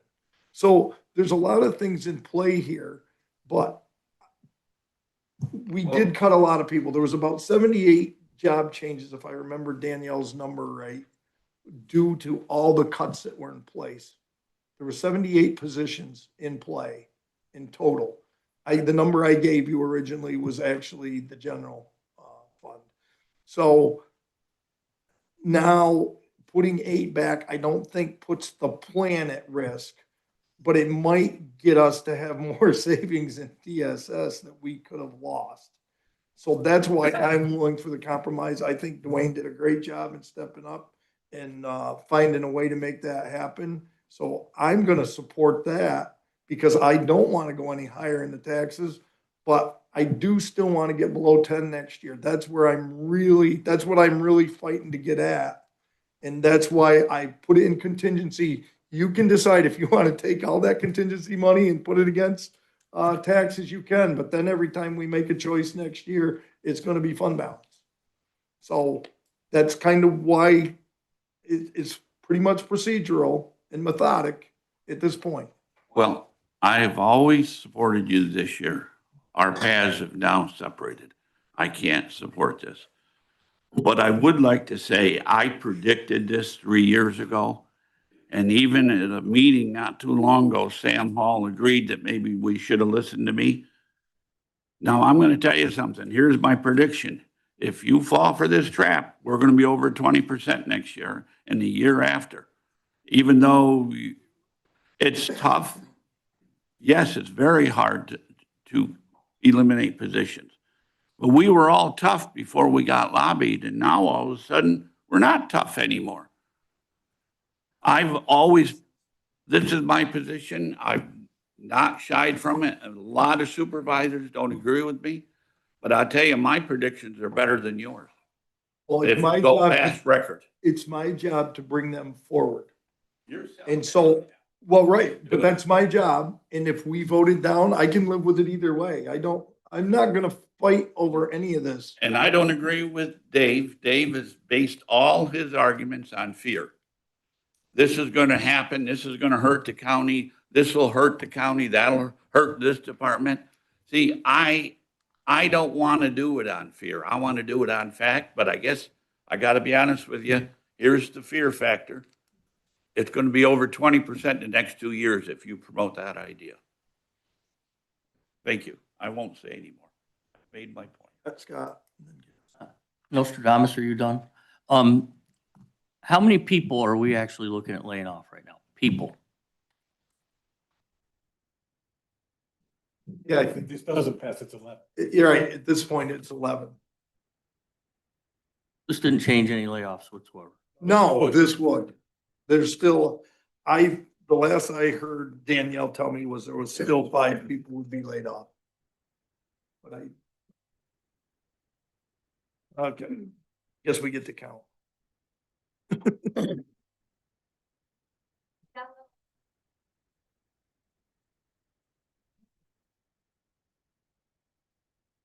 Actual layoffs. Well, Let's lead to reduction in salary. Question is, how many bodies are leaving the building? I think there was 5, wasn't there, Danielle, when we talked yesterday? 5 after this proposal. Yes.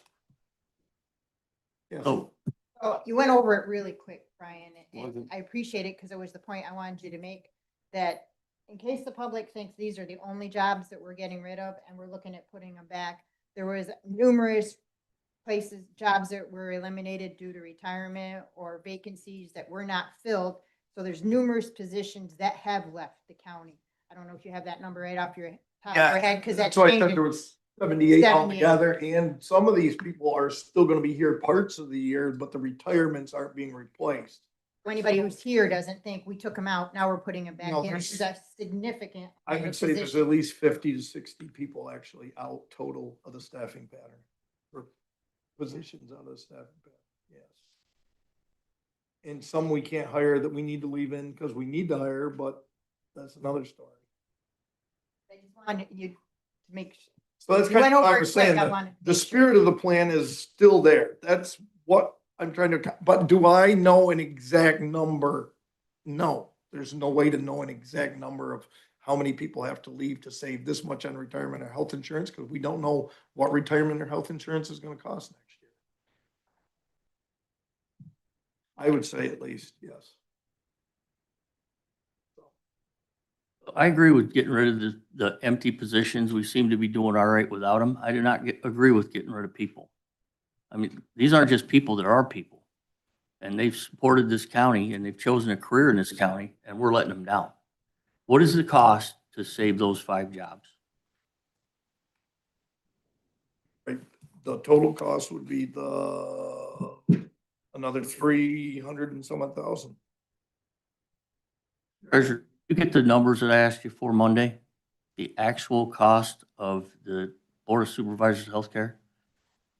So there's a snag there. The best I can do is have it for you for Friday because I can give you the premium cost real easy.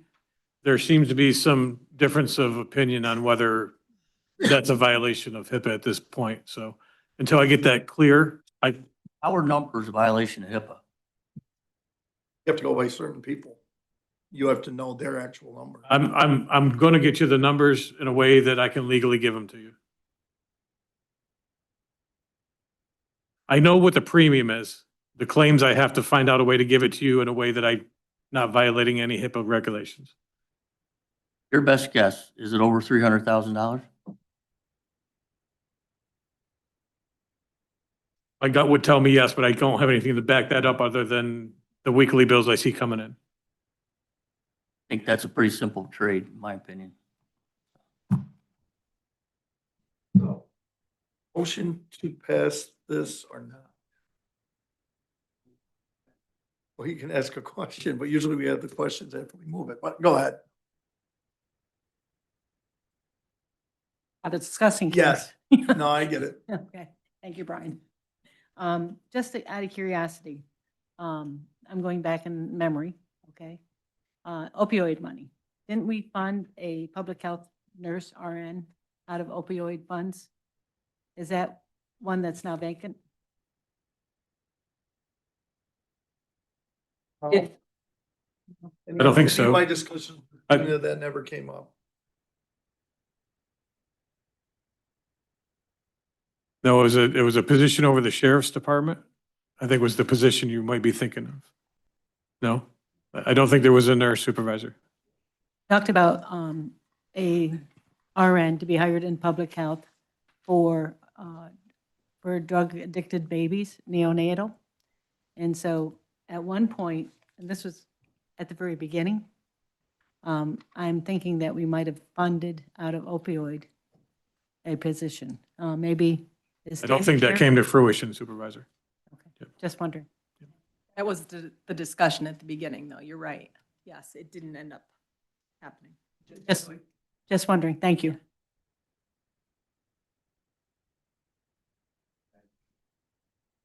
Yes, sir. I don't know, Brian, that we haven't hit the ceiling. Are we we're looking to, you juggled this to save in DSS, but are we better off leaving that IT position there with the possibility of collecting revenue? Even if we don't, it's still gonna cost us the same on the IT side. So is there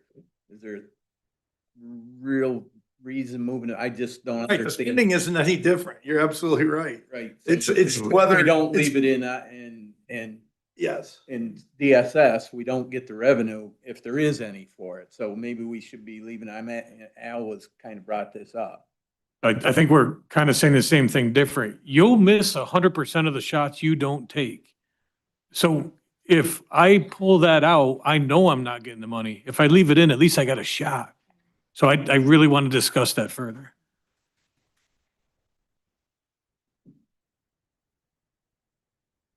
Motion for the discussion to accept these? And I'll second that. Due to the fact that what you just said basically doesn't change dollar wise at all. The reconciliation is what's gonna change. Would we be smarter? We can't predict there will even be one. Right. So would we be smarter to amend that IT piece out and just leave that there? because if you amend that out, then you still have a shot. You don't have to do anything to IT. I would like to You do just is have a leave it little in, less savings. my and my everything recommendation is stays- leave it in place, but we can discuss. That's what I mean. So but that was all on this sheet. I don't have the sheet. so. I will make, I'll move it to amend it to leave it in DSS. I second that. So that center thing, you want to leave in place. Contract that DSS pays to IT for their IT services, I think would be a mistake to take it out. Because you're guaranteed to get zero if you don't ask for your check. Commissioner, Commissioner. I think the point that I would like to make here is that with the contract with IT and having a full-time IT person under my payroll, essentially paying for 3 people, right? And we're reaping a benefit of being able to use our agency to receive funding back, right, for a reimbursement. However, I'm not using 3 people. So I'm just trying to I recognize that it is a savings to actually leave it with me. But it's kind of a twofold thing when you're saying, hey, manage your budget, cut your budget. I'm trying to do that. I'm trying to be responsible with our DSS budget. But I just want to make sure that we understand that there's a revenue associated with that. I recognize that, but I'm also charged with trying to, manage my budget. It's the first I've heard that you weren't using all 3, because all 3 were embedded with you up until this year. 5.6 hours of IT. So I just want that to be known that when, I have a full one, that the person we're talking about is 160 hours, right, a month. I'm using 175.6, but I'm also paying an additional nearly $200,000 on top of that person's payroll. So I totally understand what you're saying, but I just want people to recognize that we're trying to be, trying to be responsible with our DSS budget. And, furthermore, in regards to state, we're looking at 23 or 24 positions being pulled out of Department of Social Services.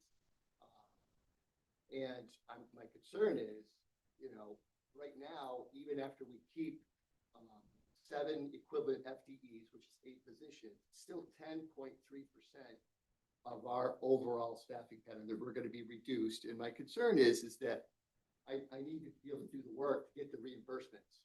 We don't want to go in the opposite direction. So I think the compromise that we're talking about is fair. I'd love to keep all my people. I recognize that we're not going to be able to do that.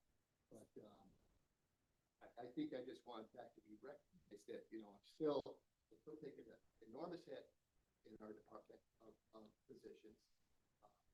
And I definitely recognize what you're saying. It makes sense. But you just need to make sure that everybody understands the full story. So if your net total on that person is only a savings of 38,000, this is like 2-pronged because, okay, we would rather spend 38 than 100, right? Countywide, that's where we're at. But at the same time, if the 38 isn't real and we're still spending 100, that's bad too. And we don't have a way of knowing that at the moment. That's because I tried 6 months to find that out. Well, yeah, and I leave that to your discretion. Yeah. But my argument is, why not leave the door open for the 38, even if it's gonna be 0, because at least you got a chance. Right, and I agree with that. Because I can't justify lowering his department's expenses to increase the countywide expense. That doesn't makes perfect That doesn't make sense to me. sense to me. So if that center, that number 1, does that do anything to number 2 and 3 in IT, or would they still be the same? There can't be 175 hours because there's been 3 people embedded in that department for years. 175 hours isn't even a full-time person. That number can't be right. 75 hours was a time study that was done in over the last 10 months. 175.6 hours per month. I think there's a lot more to that number. I think you're right. The IT director, talking to Terry, there are hours also that are being spent that you're not seeing accounted for. She did explain that to me. I mean, she's been very helpful. Yes. No, there's a lot of planning in the meetings and I think communication with the state about the program that you use that you're not seeing accounted for in that number. Well, I'm looking at our tickets. Yep. right, Yep, understandable.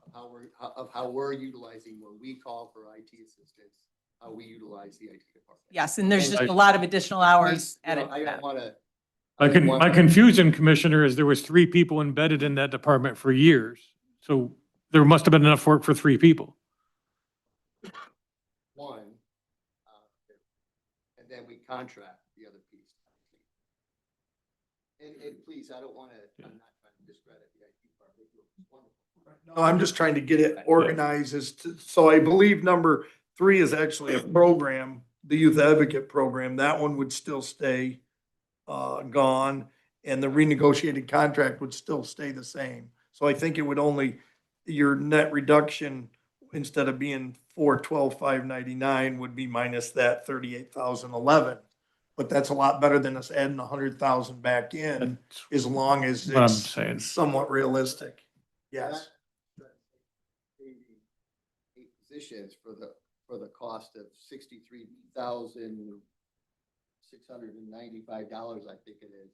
We think that that's going to pay dividends down the road to be able to do the work to get our reimbursements. So I think I just want to put that forward. It's a small price to pay where I think we can multiply that in revenue over 2026. Yep. So we hired a new DSS commissioner with the idea to reorganize the department. I think we have to listen to him. I think that the evaluation is not going to end with his budget. I think his evaluation and reorganization is going to go on for a while. There may be some other things that happen, but in the short time he's been with us, he's shown that he's able to look at organizing things and putting things in with diversions and other things that have made a difference. Let's give him a chance. We're reducing his head count, period.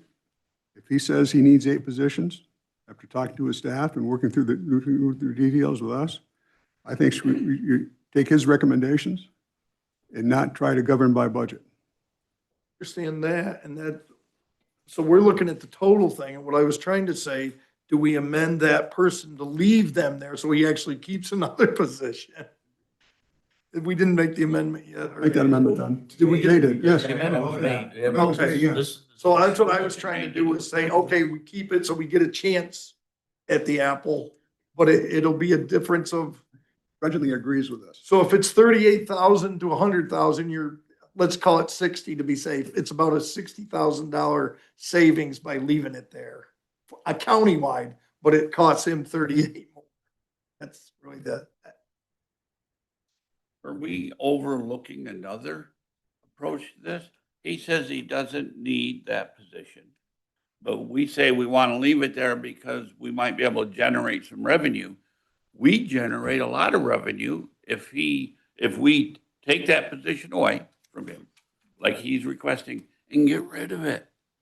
Well, the problem is. Now you're saving $100,000. I would agree with you, but what he was saying hour-wise and what he's saying hour-wise and what Melissa just said, says that there's a lot of background work that's done with IT that they don't see directly that has to be done to make it work. So that's a total different subject, and we can find out more from Terry for Friday's meeting. I can't do that today because I don't know if she's in the crowd, but. She is. Yeah, so I mean, you'd have to know from Terry if that was a reduction, but I think the person still does the work, no matter which department they're in. I think that's the bigger issue. So the difference was just where it got paid and whether it was any opportunity for revenue. And he was trying to look out for his budget and his people like he should. And I gotta believe that if we add him back in, he's not, because there's no savings with that person being gone unless, like you said, you cut him entirely. Because Right. the health insurance and the retirement are still there. If there's a chance for revenue, and we may find out that his revenue actually does come, it's somewhere else that hits a ceiling. That's the part that's the $1 million question we've been trying to figure out for months. And if the department no longer has the need of 3 IT professionals, Mr. Shaw is on to a point. And I think that's why the contract's renegotiated. I think everything's in play there. So if the amendment's been, we have a motion and a second, is there an appetite? I want to vote. All in favor, say aye to leave that in. What's that? Yeah. Finance Committee, yeah, aye. Aye. Opposed? Who opposed? Well, that passes, I believe.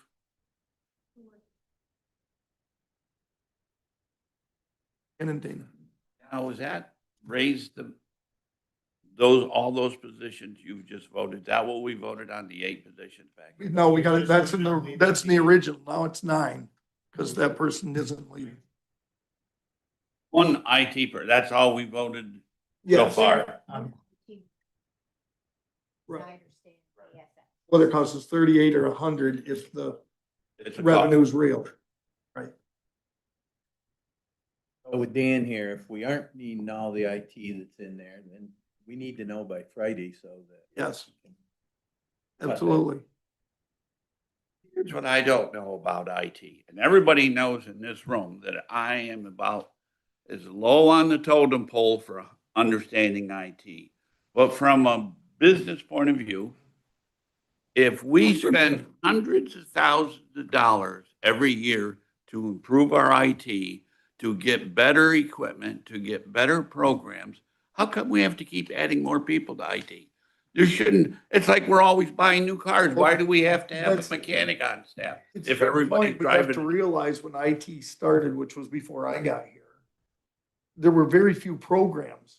Now every department in the county has multiple programs. Understand And then that. they actually made it so you now have a maintenance agreement with it, and it has ballooned. But that's the way the maintenance agreements and the software programs work. Well, if you have a But now they maintenance can't work agreement, without them. there's So- there's some maintenance man somewhere that we have an agreement with. But we had more people in the IT. Is it to lead them down the halls to point where the problem is? I mean, I don't understand. You got all new wires we've run through. I've been here all summer and saw wires hanging everywhere. So everything is new. And yet we have to have more IT people. But they can actually fix the computer from their computer now, which is something we didn't There you used to be able go. to do. So you don't even need to send a person down the hall. Right, they actually can do it right from their house, So right from their home. like They you'd do have it. less people down there, and it's grown what? Well, More than 100%. Except we keep adding computer programs in every department, so there's more to take care of. Everybody wants. Al made a point. How many people did you reduce your staff since you took over because of the ability to use the software programs to meet your needs? I've achieved savings in my office through the IT solutions. I had 13 full-time people. I now have 6 full-time and 2 part-time. So I attribute almost all of that to efficiencies through IT. But we've added 100 people in the last 10 years. Mr. Hogan. Well, at Dan's point, we've seen employee growth of 13% since 2019. So we're not getting efficiencies, it doesn't appear, in employee count, which runs kind of contrary to what you would see in, we always talk about running it like a business. You don't run a county government like a business. It's not feasible, but you still have the same principle intact. Why are our employee counts growing if we're adding costs in IT? Is that a better way, Dan? Jim? You're an eloquent speaker. I'm just a loud.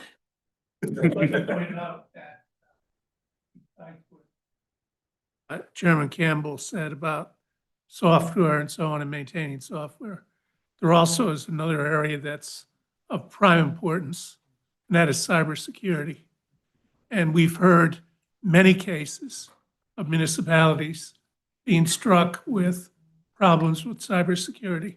And I think the IT department has put people in and software in that they have to maintain to protect us from that.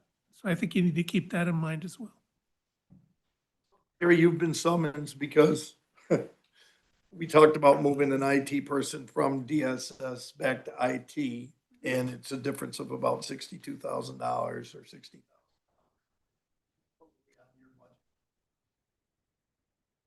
That would be the increase to the county by doing that.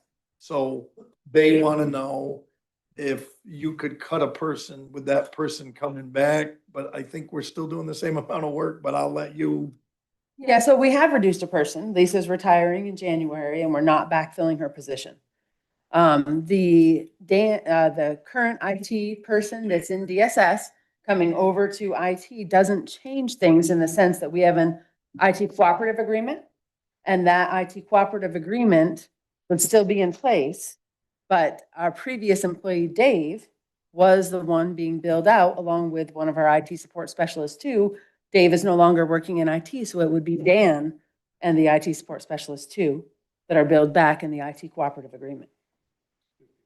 Still two people. So Dan would be coming over onto our payroll because it makes more sense for IT to be able to manage the IT that happens down in social services rather than them being an island and having to try to supervise, support, and maintain two full-time staff within DSS on their own. It's much better, it's just more beneficial for IT to be able to manage that for them. So they don't have to try to deal with how do you supervise an IT person if you're not an IT person? How do you make sure that they're still being able to learn, that they have the tools that they need, that they have the support that they need when they can't solve a problem? And that's what we do, is to provide that. In addition to, I believe, the direction working with the directors and the commissioner in DSS. We've tried this out. It's been almost a year now, and I think it's working really well, where we can help them provide the direction, asset replacement, cycles, all of the things that go along with IT that we already manage for the rest of the county. They are a little different because they're on a state network. They're not the same as any other department. So even if you bring him back to your office and do all those things, is there any reason why leaving him paid under that same structure wouldn't work? Because we're trying to save money at this point, $60,000. I mean, I don't know if I understand your question. I think he should come to our payroll and be part of the IT team. But he doesn't get reimbursed. So why would you handle him any different no matter where he's paid? I guess that's where I'm trying to. So it's time off, being able to manage and supervise him completely. Right now, he is technically, all his payroll, everything is processed out of the DSS office. So that's where the difference comes in. Technically, I'm not a supervisor. The way that it should appear in the budget, both people should be paid out of her .1s. She'll have a revenue account for the contract with IT, for DSS, that would come out of their .4s. So it wouldn't be in his personnel line. It'd be in his subcontractor line where he would pay her. So the two people. That way it's under her. It's very interesting that there's two people, because two people would be 160 hours a month each, right? 80 hours of pay period, 160. Right? So we're getting a little bit closer to what you think that the hours provided are. Because there was three people, correct? Correct, yeah, because they used to So two have. people's a little bit closer to what the time study appears to show, right? So that what should be in the budget, both of them would be in her .1s with an offsetting revenue for the contract with IT that's in their .4s. And that's what I was suggesting, but I didn't know. I think that's how it's in the budget now. If that works. I think it's in their .4s now. It's not in his personal services. Yeah. Yeah, I think the way you have it is perfect. Is that correct, Danielle? Where he's located? He's already in IT's line. No, No, he's not, because I looked at, oh, that's not, payroll, he's not, but for the revenue, he is. So he's not in anybody's point. he's in DSS's, because that's what we He's in looked at yours? last night at 6:00. The contract is with us and the employee is with us. That's where the error is. That's where the error The is. .1 should be moved over here. It's a .4 for you. So we just need to move between the .1 lines. That's easy.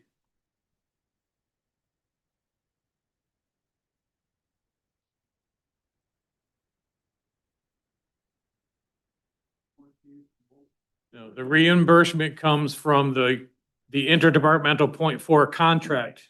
So the contract is where the revenue is driven. It can be in her .1s as long as they have a contract out of their .4s. You're still covered. I think what we need to fix in the budget is it needs to move from his .1s to her .1s. That's the only change in the budget. And then the contractual amount would be The different. contractual amount is already there. Well, the contractual would be higher because she'd be contracting for the .1 moving to hers. No, I think that, Right now, I he's think just it's, paying it. I think it's already there. Yep. Yep. Contract is already in her .4s. I know that for a fact. We had a motion that we voted on to do away with that and leave it the way it was. Right. But But it would if, still- let me finish, Yeah, get my head straight. So if they do, two of them move to her number ones, he still gets reimbursed for his 4. So this would be correct and he would still get reimbursed. That's the gamble I want to take, yes. So then we have to go back to that last motion that we voted on and go back and have an amendment. yeah, we already voted for the amendment to leave it there, I believe. The amendment left them there and we need them over here. That's right. We gotta change what we just voted for to go back to Need that. to reconsider the amendment. What you need to do, is, and this will be easy because there's two, somebody who voted no has to move to reopen it. So that would be Mr. Shaw and or Mr. Hogan. It's somebody who voted yes can move to reconsider. Actually, I think it's somebody who voted no.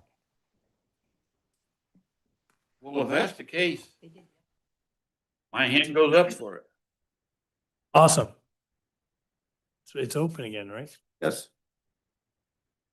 All we're doing is what, rescinding right now? Really, we're just rescinding the last motion and I've. Person is gonna move from DSS to IT, but the revenue is gonna stay on the DS side in the .4. Both people will be appear in her .1s. Yes. The contract for 199,000 will appear in her .4s and his .4, which I believe it's already there. There's already 199,000 in their subcontractor line with an offsetting revenue for the same amount in her department. That amount may not. The only change in the budget is the .1 that lives in their department for the second person needs to slide over here. That's the only change in the budget. There's no impact on the levy or net cost. It's literally just moving departments. But the 199 changed to 182, am I correct? We're gonna be reducing it. We were guesstimating because we didn't know what the salaries But I mean, were there's, gonna be. those numbers match up. Whatever her subcontractor line is her revenue line. Those numbers already match up in the budget. The only change in the budget is moving that .1 to this .1 for the one person. That's a very easy change. That's literally a reclass more than anything. It's no net cost effect. But to this whole compromise, it's basically a $62,000 change. It could have been 100,000. Right. That's the difference. So Al, now that you had a chance to kind of digest that, how does that impact the original resolution or the original proposal here on the sheet? The 38,000 would come off the 412. You're only saving the 312,599 minus the 38. And the number goes, You add 100 to the other. no, actually it stays intact. It actually stays intact because the revenue's not leaving. So it stays the same. Stays the same. Stays the same. So when we reopen, just so I guess point of order, I guess.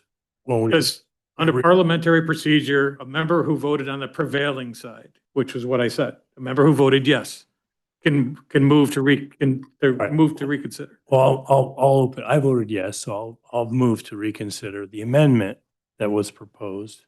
And the conversation is that the amendment is actually not what we want to do now, correct? Just want to move the person .1 from DSS to IT. That's the only thing we want to do. Yes, please. And that keeps the numbers all in line. Then I'll make that I second that. adjustment to the amendment.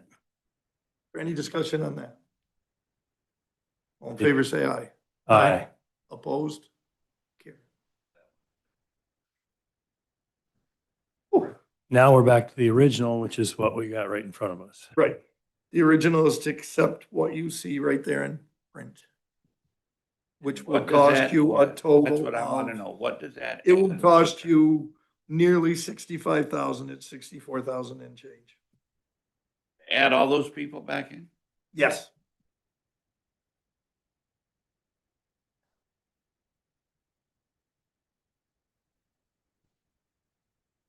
Because the revenue against it. Yep, Nate, Accounting fringe. yes, everything's on that list. Okay. You can see the health insurance, social security, a little bit. Saves how many jobs? 8. Wow. Sounds Well, that's unbelievable. what makes it so incredibly tough to cut anything that's funded. But but the problem is the reimbursement rate has to be correct, which they corrected that in this year's budget. It had been around 72 in the past, it's around 62 now. If I'm somewhere correct. Becky will certainly straighten me out if I'm wrong. 62 to 64 is what we're seeing. So, yes, that's why it doesn't change a lot. And the retirement's a year behind, so that's another reason. And that's why I wanted to that's why I want to make that chance. Because even the 64% that we ended last year with was after a reconciliation. So if we built 64 into the cake already this year, let's take the chance of getting the money. That makes perfect sense to me. We can only win. This is what discussions are supposed to be about, and that's why I think. And I appreciate it. This. It's worthwhile. So it's unfortunate for Dwayne that to benefit the county has to increase his budget. Right. But our job is to look at the capital C county. I appreciate what Dwayne did, but we can't decrease his budget if it increases the countywide budget. That's all. Again, that would, if this passes now, that would put our contingency around the 190 level. Or are you Or- taking that out of the Actually, contingency? the 290, That's to the good. yes. Let's say keep it at the 16. So that's no more tax dollars. It's flowing through the contingency account. Oh, but what I'm saying is, are The we, contingency would be 40,000 higher than it was when we started. but that's with all the other mistakes that we're correcting. Yeah, it's everything Right. all together, Well, but we had to correct them. well, and I'm not, but what I'm trying to do is understand it, is all, and I'm not arguing because this might be a wonderful idea. The 64,000 is the increase, but that is, 4,700. for that to be the only increase, we've had to use some contingency to add to it, or is the contingency being lowered to offset the 64,000? The 64 is being lowered Okay. to 290 to offset it. The bill payer on all these discussions has been the contingency. So every step we're taking either adds or deletes from the Correct. contingency account. That was Brian's initial salvo. Whole of idea was information. you could see the total change. Yeah. If we started at 250, we're up to 355, and this would bring it down, 64. So we're only up to that 3 something. It's because where we found savings, we didn't Yes. want to save. We wanted to throw it in contingency. So when we get to this point, We and can where decide we where to go. could save money, we're going to be able to use contingency not to increase the budget. Right. And see, that is, I don't want to increase the budget, I'm sorry. no, I don't either. I wanted to go down yet. But see, we're not solving the problem for next year. That's all. But anyways, I think keep we going. are. I hope we are, but do I know for sure? No, this is a plan, and that's what a budget is, a plan. So now we're gonna vote on this actual package. All in favor, say aye. Aye. Aye. Anyone opposed? No.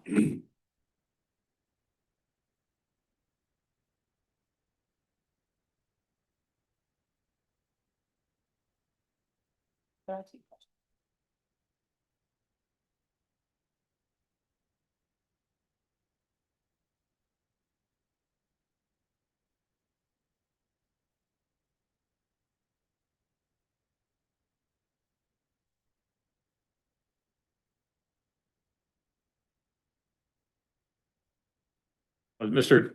Han's question was relating to a different topic. It wasn't relating to. Right, no, we're waiting, yeah, I just wanted to know if we were done with budget stuff at this point.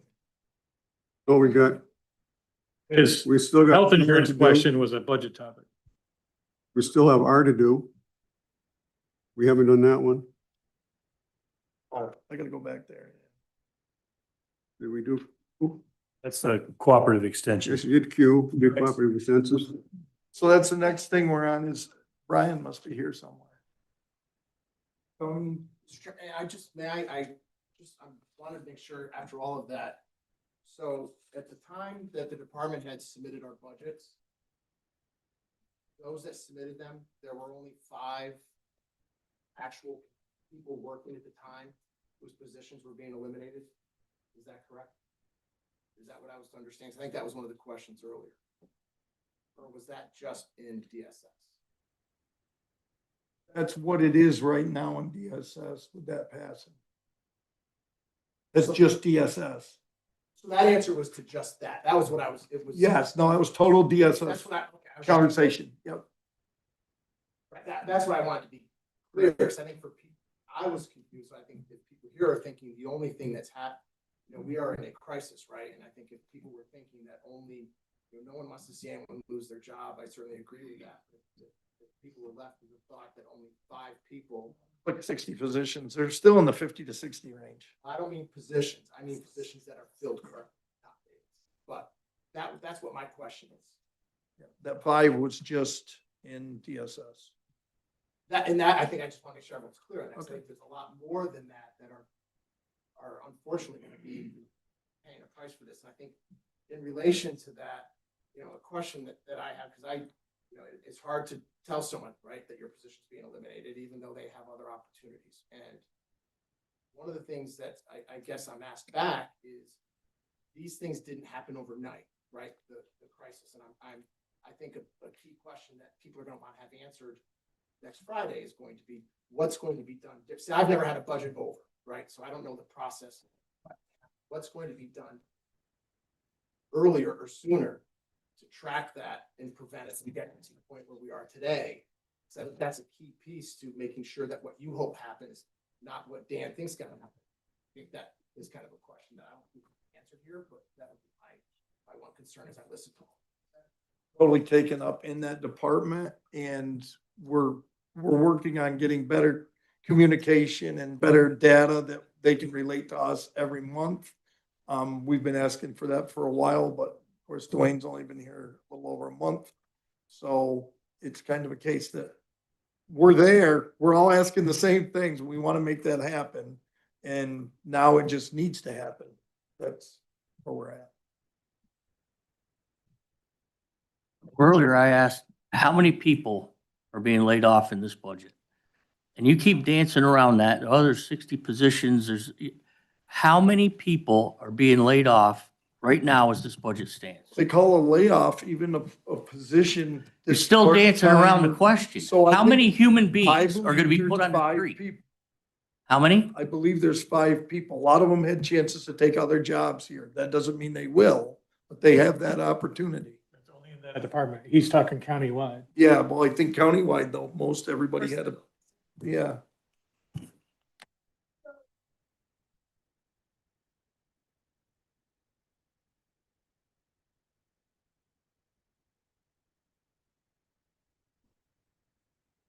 Difference.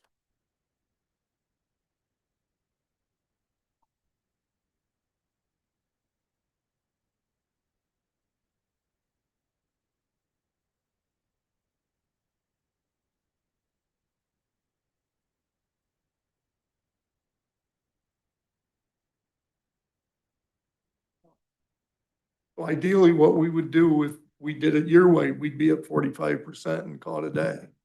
That's the only way to do it. That's why the cuts are there. I just, but there could probably be $300,000, $400,000, $500,000, and that gets dismissed. I mentioned other things like rearranging attorneys' salaries so it's more palatable for them to come here, so we're not paying millions of dollars in assigned counsel fees. That gets blown off. Well, those are all increased costs to taxes. If you raise those, You can save money by spending money. we try. Clear, we can't quantify that number because we don't know if we raise the rates, if we actually get anybody else. So then you only raise the rates to the ones that are here, not the vacancies. So if they don't ever come, all you did was cost money and you're still gonna pay the rates to assign council. There's no way for me to quantify who will come and who won't come. Tony's had trouble hiring, just like Dan, just like Mike. They're all, and we've had these discussions. These aren't discussions we haven't had. Are you saying who might come, who might not come as in attorneys? Yes. Well, if we don't try, none of them will come. But you gotta raise that money you gotta put that money in the budget to make that happen. You've gotta add money. The goal There's to no that way is to do it with less money. And I can't quantify that they're gonna get them to take money off assigned council. And assigned council, the number doesn't matter because it's according to how many get sent. It doesn't matter if we only budget for half what's there. We gotta pay the bill at the end of the day, no matter what. That's the question with the mandates. with this level of quit, we're gonna be at the same place we are next year. If we and don't the cut year after anybody that. like If you things don't suggest, you're change, absolutely right. if things don't change, we're just doing the same thing. It's the definition of insanity. Unfortunately, I have a family emergency, I have to leave, but Sorry to hear that. Good luck. Is Brian here? I know. So let's have Brian come up and talk now about cooperative extension, because I think that's the most important thing that is left on the budget topic at this point. So it was moved in committee, I think at 5,000, grew to 50,000, and then to $100,000 cut, Brian. So they're not real fond of you. It must be something to do with the name. I don't really know, but I think that's what Could it be. is. First, I'd like to start off by thanking the Board of Supervisors for always financially supporting cooperative extension. As a non-county agency, we understand that you do not have to. We hope that you view extension as a vital service to Washington County residents. Your appropriation to us is not a drain on county resources and taxpayer dollars, but rather an investment. Supporting extension is an investment in agriculture, one of the county's largest industries. By supporting extension, you're supporting agricultural businesses and the many individuals who own and operate these ag-based businesses, some of which are minority and women-owned businesses. Your support for cooperative extension is also an investment in Washington County youth and families. If I may, I would like to address a few things that came up in your committee meeting on Monday. First, it was said that extension is not what it used to be. We wholeheartedly agree with that statement. However, we believe that the changes that have been made make our services that we provide even better than before, and we're able to do it in a more cost-effective manner while expanding program. Previously, in agriculture, we employed 3.5 FTEs that focused on agronomy, farm business management, dairy, and commercial horticulture. Today, it takes approximately $70,000 to employ and fill one ag position. By restructuring and participating in regional ag teams, we spend approximately $140,000, and Washington County producers have access to 15 specialists, which cover new and beginning farming, agronomy, livestock, commercial horticulture, including greenhouse, cut flowers, and Christmas trees, farm business management, marketing, vegetables, tree fruit, berries, grapes, and organic production systems. Yes, these are not full-time specialists housed in Washington County. We could not afford that. But each one is an expert and highly responsive to producer requests, making a farm visit often within a day, or using technology and video conferencing, often the same day. Yes, workshops, programs, and classes are no longer in one's own backyard, but our producers have not complained about having to traveling to a neighboring county. And since COVID taught everyone how to be a Zoom expert, many of our current workshops and classes are offered as hybrid, so a producer can either choose to participate in person or via Zoom. And while we're talking about meetings, since COVID and the loss of the former WIC meeting room, now the food pantry, Extension has not had easy access to our large meeting room. A move to the facility in Argyle will change that. While we're not fully moved in yet, we have already hosted the Witness to Injustice program, our new Argyle after-school program, a teen hangout, and in December, we will be a host site for the New York State Small Farm Summit. We've also restructured our back office business functions. I myself am only 60% in Washington County and 40% in Fulton Montgomery Extension. We've contracted with neighboring counties over the years to provide finance, HR, and IT services. 4-H is also changing. We still have a 4-H club program, but it is harder and harder to find volunteer club leaders who have time to serve in that role. And we hear increasingly that kids are just too busy to attend club meetings and activities. We still support and encourage these clubs in every way we can and are working hard to build the club program, which took a hit during and after COVID. We currently have about 300 youth and 4-H clubs. We are currently doing food and fiber programming in schools focusing on pre-K through 3rd grade and are in almost every class at least 4 times a year. Since schools opened in September, we've been in 74 classrooms. In addition to our club program, we are being very intentional about designing non-club 4-H programs to reach youth who are not connected and do not feel a sense of belonging. We are looking at how and where we're advertising our programs, working with school personnel to identify youth we can personally invite, and designing programs alongside and with youth. Our monthly teen hangouts are a direct result of this. We know that 4-Hers are 2 times more likely than other youth to have a goal of being a leader, 3 times more likely to participate in community service, and 2 times more likely to report living with intentionality and purpose. Your appropriation to Cooperative Extension is an investment in Washington County's youth, and hopefully that ounce of prevention that is worth a pound of cure down the road. Secondly, it was said that cutting an expense may also have a corresponding impact on revenue. That is true with Extension. Our state funds are distributed to each county based on a formula which considers our county appropriation.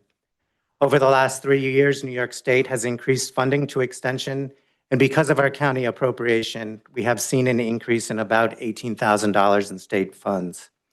A cut of $100,000 would most likely lead to a loss of that $18,000.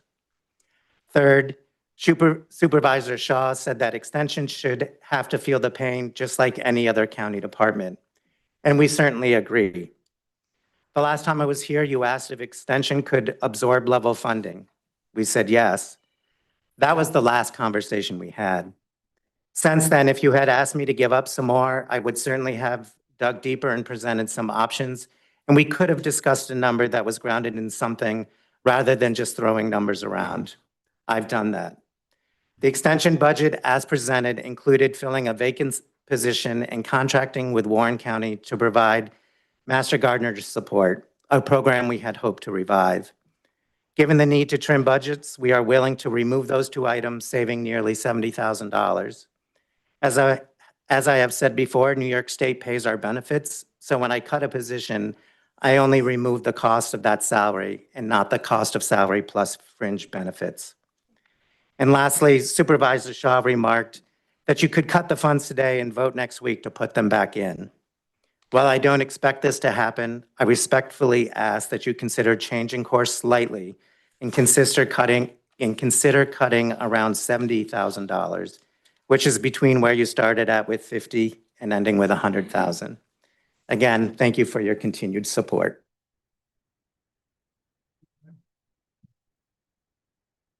Sue. I was amazed after the meeting that took me from here to get back to Salem, that I had an email from Brian in my email talking exactly about this. So great turnaround, Brian. And your letter was very informative. And I appreciate everything the Cooperative Extension does for our youth and our kids in Washington County. I agree with you totally. The 4-H program has provided to all of us, even as old as I am, the ability to be grounded and learn things that have value. So thank you for all you do. I think your request is reasonable, and I support that 100%. Good job.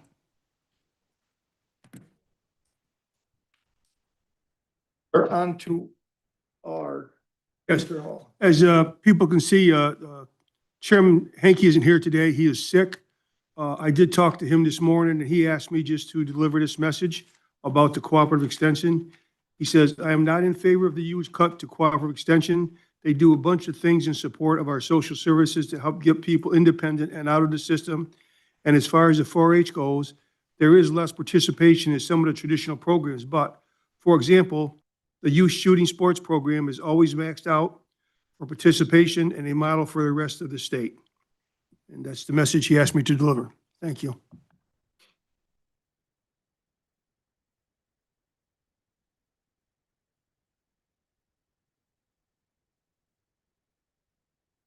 So right, we have not had a master gardener position in a couple of years.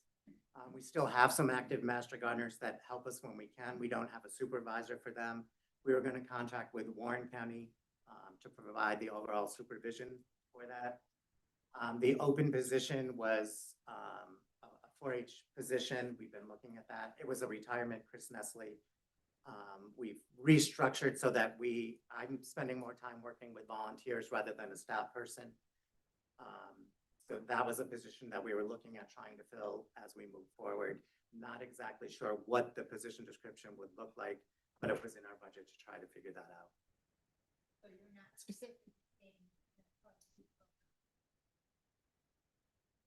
Right, so Chris retired last July, so by not filling that position, we're not really losing anything right now because we haven't had that position since last July.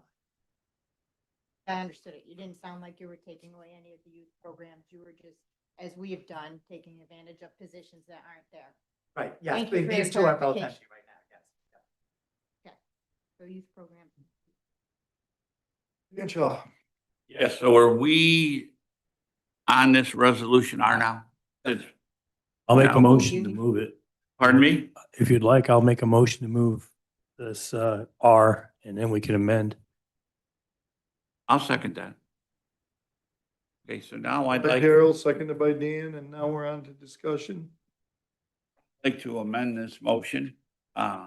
And I feel honored because Brian's mentioned my name a couple times, but what he failed to mention was that my original resolution was only to cut it 50,000. And in the, whatever you wanted to call that occurred Monday, it went to 100. And I'd like to amend the motion to go back to 50, even though he said we could go to 70. Because I'll second. Thank you, Dan. Was there a motion on, or are we ready to vote on the amendment, or is there discussion? Question on the amendment.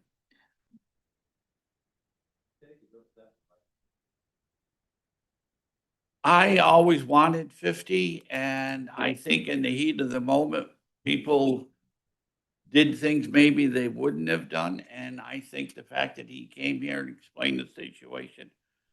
And so far, nobody's listened to me on cutting anything else. I'm not going to single out one department as being brutal on them. You didn't answer my question. Okay. He said he could go to 70. Why go to 50?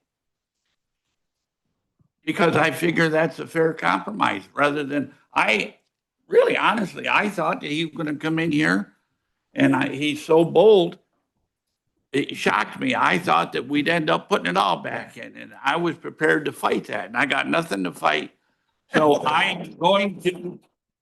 Hey, Brian. Does that answer your question, David? We got motions. Is there anyone else? Yes. He did his due diligence, just like I did in DSS, so I'd have to go with the 70. Call the vote, Brian, and then. Yeah, so we got to vote on the amendment. If you want it to be the 70, you got to vote no. If you want it to be the 50, you got to vote yes. Raise your hand. Is what I do. So all in favor of the amendment at 50,000, say aye. You had one.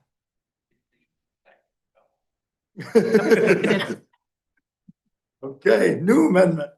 I'd make an amendment to move it to 70. Kelly, second by Mr. Hogan. Any discussion on that? All in Just favor, to, say just to aye. thank Brian for just to thank him for the Yeah. analysis and truly looking hard at it. So thank you. All in favor, say aye. Aye. Carry.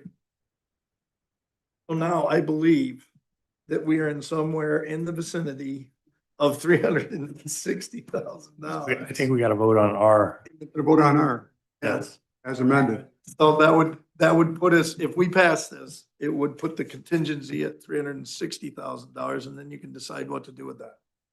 So all in favor, say aye on the original amendment.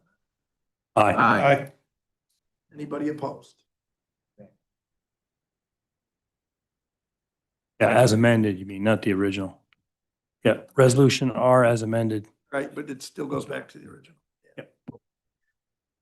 Very good. So I don't know if you want to do anything more on that, but that would put the contingency back at, I won't have the exact number, but it's right around $360,000 to my belief from everything that we've done today. At 16.97%. Yes. I would do the contingency. So Cassie had brought up the LDC. And just a little bit of historical. We've been at the same compensation rate since 2012, $80,000. We've experienced the same issues that the county has, everywhere else. We have been debating, most people were there, debating, requesting more money for the past 2 years and have not.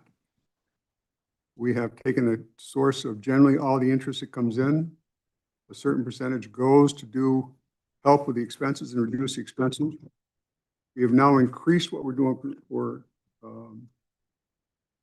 the percentage to, I think, 50% to cover the expenses, so we didn't have to ask for an increase. So I think that we look at the fact that we have loaned to businesses over $20 million for the past years. We're trying to help. Cassie's point was she didn't believe in opening it up to people who'd gotten just no's, decline letters. The problem is that people aren't getting decline letters anymore. They're just going through the process.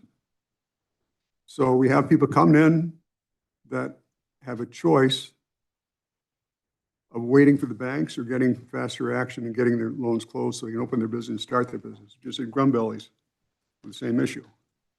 So I'd like to look at the fact that we have been respectful of the county's budget. And there was some discussion this year to increase that, request an increase. We haven't. So, I mean, I'll leave it to the committee. I think that, I think we can safely say $10,000 without really impacting and making us draw on that. But I think that the LDC has been proven to be successful. Our loss rate is less than most banks at 92%. That's over the same time. The biggest losses were back in the early days of the LDC with a big loan from a town that shall not be named. But we've been conscientious. We've helped people. We're still helping people. And we are trying to get out there more because we do have money to get out there and loan to help people out and help companies out. So, I mean, that's what we would like to propose. $10,000. $10,000. About 10,000. Now that line, I believe, is 105, but only 80 of that is LDC. Am I correct? Yeah. The LDC, yeah. I think the other 25 is Hudson Valley Ag, I believe. So you want to drop that $10,000? Okay, is there a motion to do that? Motion by Dave, second by Jim. Any discussion? All in favor, say aye. Aye. Carried. Okay. So we're now to 370, if that moves to contingency. All right, Brian, did we do Q? We did? Okay. For public health revenue? We did? Yes, we did that one. Okay. So that's where we stand right now on the budget. It's still at the same number. We've added some staff back. We've gotten rid of some software programs. We moved a person from one department to another. And we've grown the contingency line by 120,000. We have 3 unions we're negotiating with. I don't know if that will cover them all or not. I have no idea where any of that's going. But whatever the board wants to do with that money is, I'm willing to suggestions, and whatever passes, passes. Question is, do we have to make that decision today, or can we make that decision next Friday, or have a workshop meeting next week before the full board meeting? Whatever you wish. I'm just putting out because when we will hear back for some of the unions, do you know? Oh, some of Between them now now and here never? till next year. That's why you leave it in the budget, so you don't have to take fund balance, because fund balance is what if we could restore fund balance, we're that much better off in next year, and I'm banking a little bit on that gets restored. That's what I'm hoping. But, John? Al, you mentioned a discussion period with 3 of you. We've taken care of that period already, correct? I'm still having a discussion, but I think we come to a resolution of it. Because that would have to be reported to us before next Friday Right, also. but we'll try to get all those resolutions in the packet tomorrow as to what the actual numbers are, so you can see all that and you'll know what the actual contingency is. That's what I'm gonna try to pull off, and I'm comfortable with where it landed, if that helps. So we're still waiting for answers on the salaries for sewer district.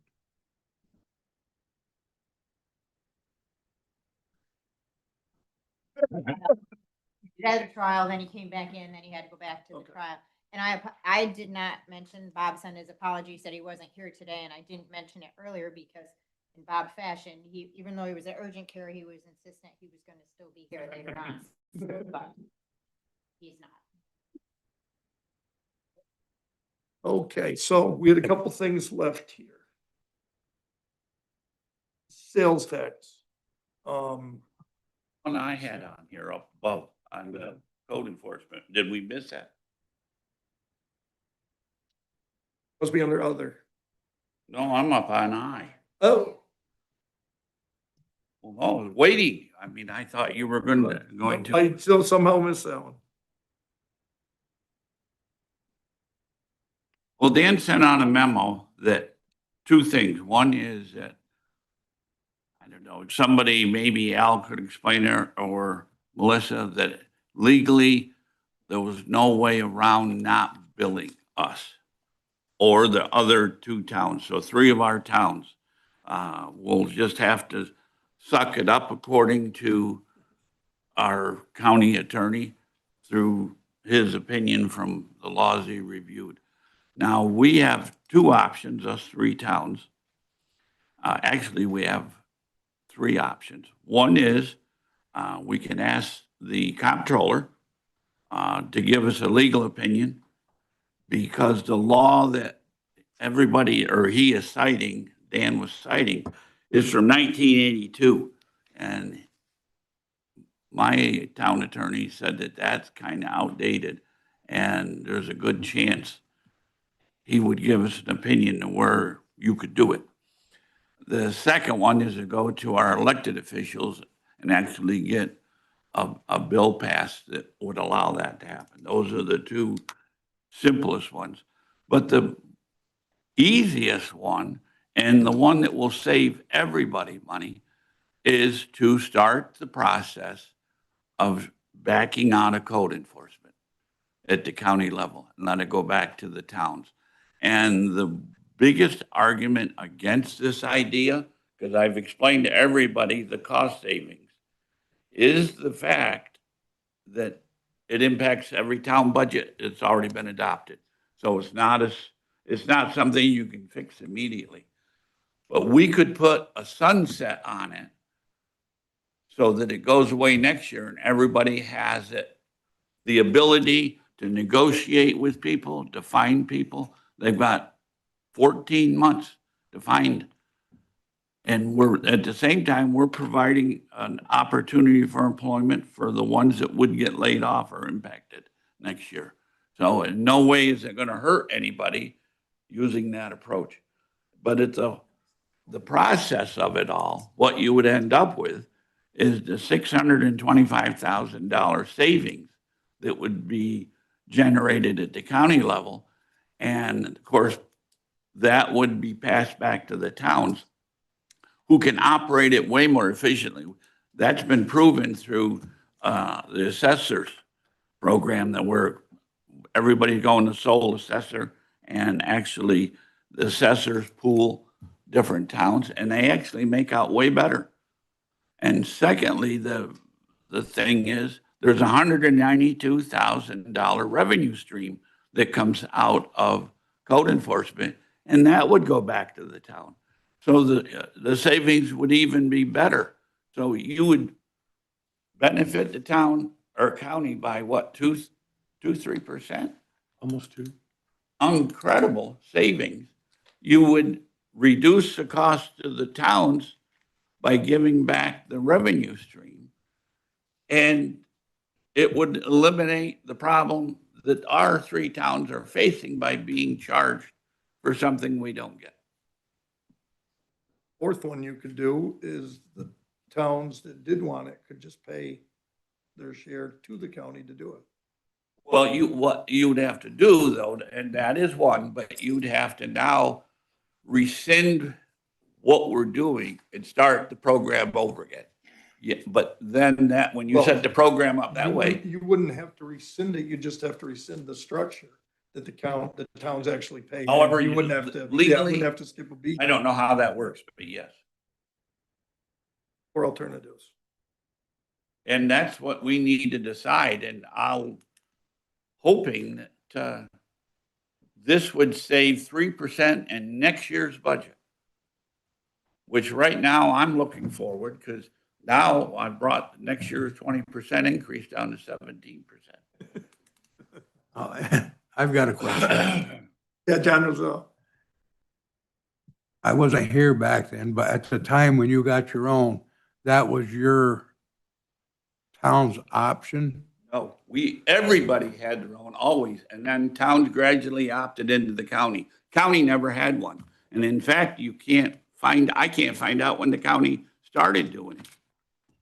But we just never let it go. Okay, I just wondered what was the dates, or you had to apply to get into the county code enforcement? There was dates on that email. That was the ones that were the latest, but a lot of us, a lot of them have been there a long, long time. The way that you punt to the county is you opt out. Okay. Ours died, I know, was how we opted in. I mean, we just had nobody to do it.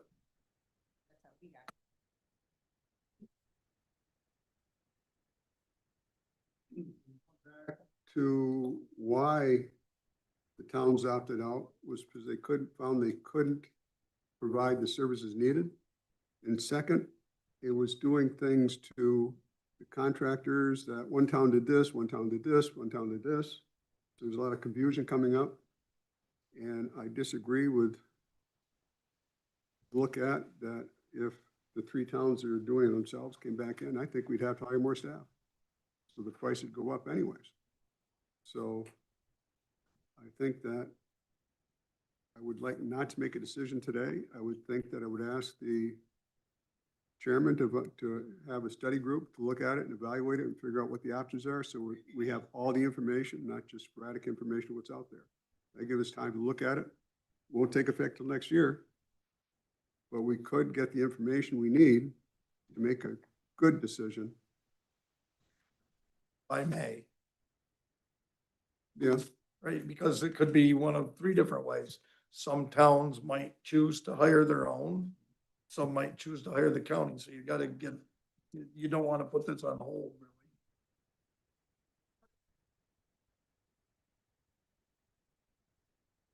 really. Right.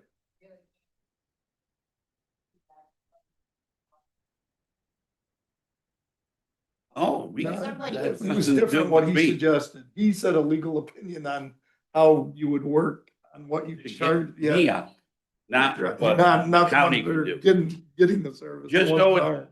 clear, I need to make this clearer then. A lot of counties opted out of code enforcement, and there's a list of them. And so what that required was the towns to keep them. Now, at the time when this all occurred, and now this is what you got to go back to, and I don't know the date, but at the time there was a savings for the county to do code enforcement. I don't deny that. But 4 years ago, the shortfall for code enforcement was only $300,000. Now it's $625,000. So I have a feeling when it first went in, it probably wasn't $50,000, which was a number that nobody had a problem with. But this is what is occurring. County government can't run as efficient at our size as you can at the town level. And that's been proven out. And I'm using the analogy of our assessor. Tons of savings there at the town level with that. And you had better paid people in those jobs. And I have no problem with code enforcement as far as what they're doing for their job. I'm just saying it would save us money at the county. It would improve their salary if they went out and were contracted with the towns. And it's a win. That's a win-win situation. And the towns would save money in the long run. You take the town of Fort Ann. I run the numbers for him. It's costing his town $100,000 for his town's share of code enforcement right now. I can't imagine you couldn't, but that's not even counting his share of the revenue. If it's his share of the revenue, it's about $25,000, $30,000. So it's up to $130,000.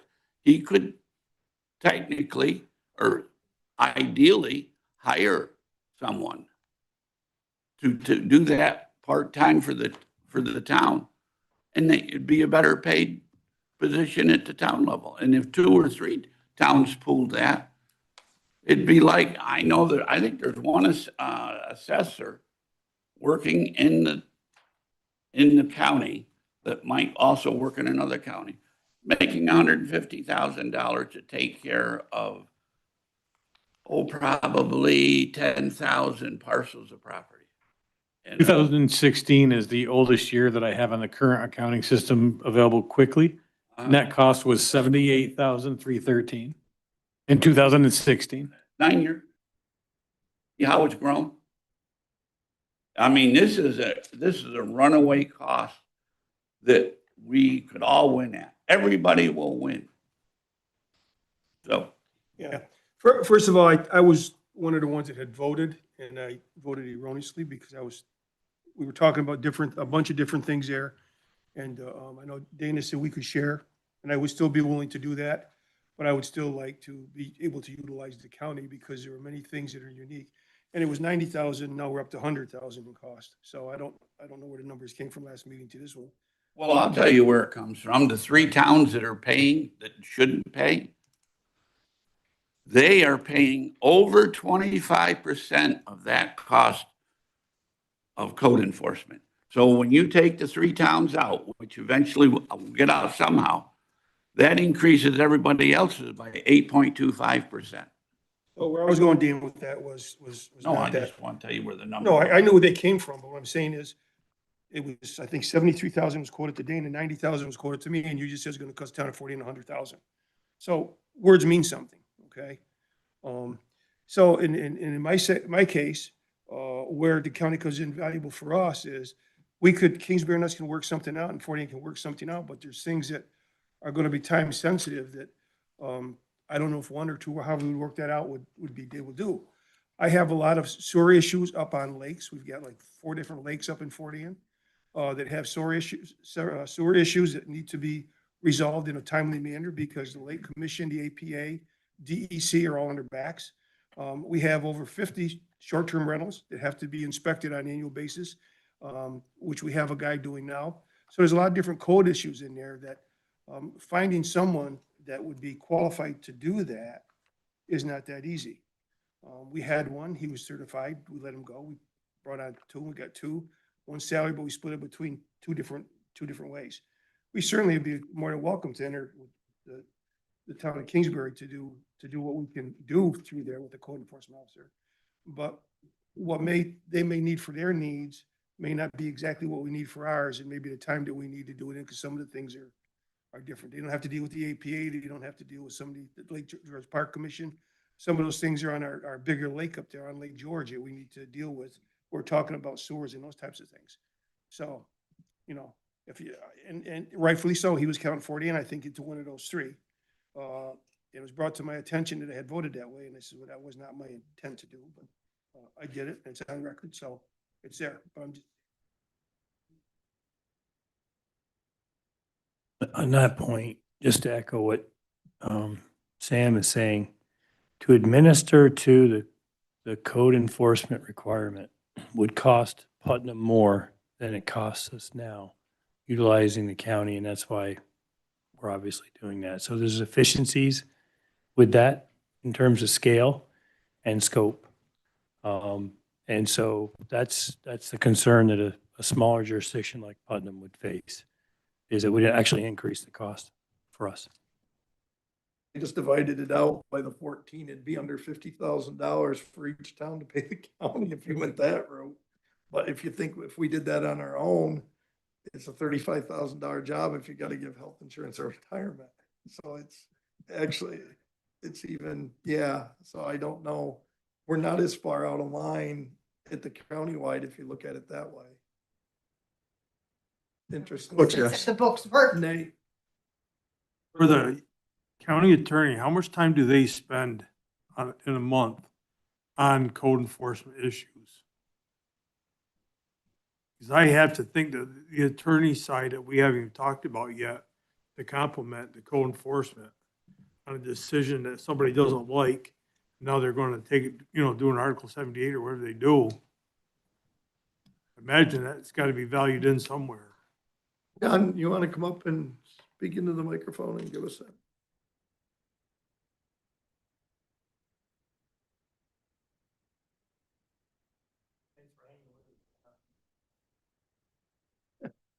Problem. A few different things. Give you a little bit, real quick, part of my history on it. Probably make you laugh. So my father started doing construction many, many years ago. My grandfather also. So I started doing it with them, and I was taught code enforcement. They haven't got any idea what they're talking about. So I've come from the side of the contractors, wondering why they've got to deal with us, okay?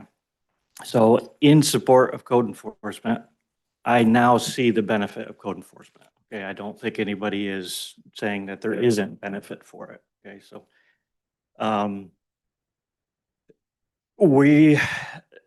the police department and fire department are the first line, first responders. Well, code enforcement is important because we're trying to prevent that kind of stuff from happening in the first place.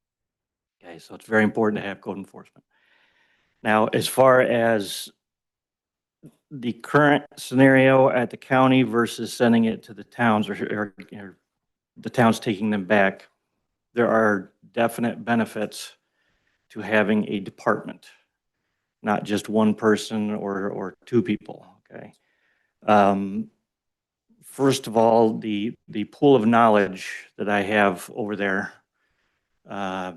some folks have been contractors. We had one that used to be an engineer. We have another one that's very adept in design for septics and knowing how those work. We have another person that was very involved in fire inspections that was able to come over to the county. All of that expertise is available when you have a group of people. That would be lost to a great extent if it were to go back to the counties or the towns. So there's specialties that that knowledge is very important, okay? Availability is also important. If somebody's off on vacation, we have somebody else that can cover for them. We've gotten calls from one of the neighboring folks that do their own, saying that they could never get a hold of the person. They couldn't get the inspections done when they needed them done because that person is part-time. If multiple people or multiple towns were to go together, I think the same issues would come up, because how would you figure out who's paying for what when? You know, I would assume you'd have office hours for this town, office hours for that town. Well, if you get called out to a different town when it's not your office hours, how's that gonna get paid? I'll let you guys figure out that, but there are definite benefits for having it at the county level. Call out coverage. So if somebody, you know, there's a fire, the fire department needs somebody to go out. If you have one person that's part-time, they might not be available to do that. We have covered call outs multiple times for some of the surrounding areas that do their own. There's a lot of benefits that I haven't been brought up as far as having a county code enforcement, okay? As far as what we do and how our budget has increased greatly, and I admit that, and I will take ownership of those requests because it's gone up under my watch. Even with the number of people that we have right now, the requirements that the state has for code enforcement, we can't do it all. And that's going to fall down to the towns too. I could have 20 more people and we're just not going to be able to catch all of it. So part of my job is trying to figure out what are we going to do, what aren't we going to do. In addition to that, the attorney's fees and such, property maintenance things, we haven't even been able to begin to do what we need to do with those. So in my 6 years as the administrator of the office, I've been trying to get the people that we need to do what the state is requesting. I finally have come to the point, like I just said, where I realize we can't do it all. It's like asking the sheriff to catch every single speeder.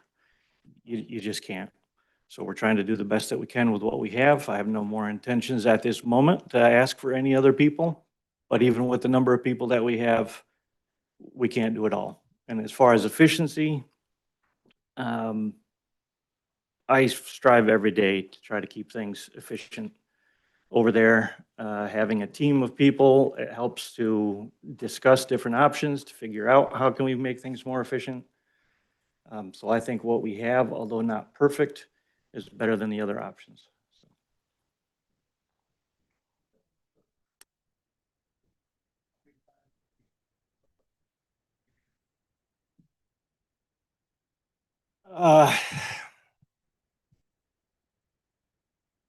Lately, property maintenance stuff has basically gone nowhere. I'll be straight up with you. We go out, we get a complaint, we go out, we investigate it, we issue a violation. It goes to the person, they may call us and we can get it fixed. They may completely ignore it. If they ignore it, the next step is through working with Dan's office, Martindale. He sends out a cease and desist. If that doesn't happen, they keep doing whatever they're doing, then it's supposed to go to court. And the county attorney office does not have the personnel to take it to court. So basically, it's stopped right there.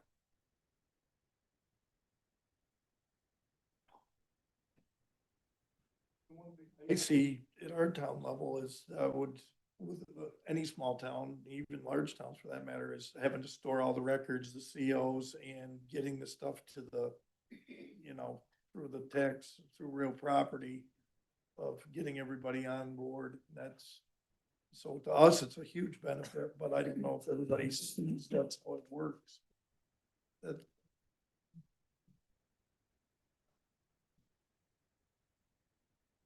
lot that I have learned that I didn't used to know about why, you know,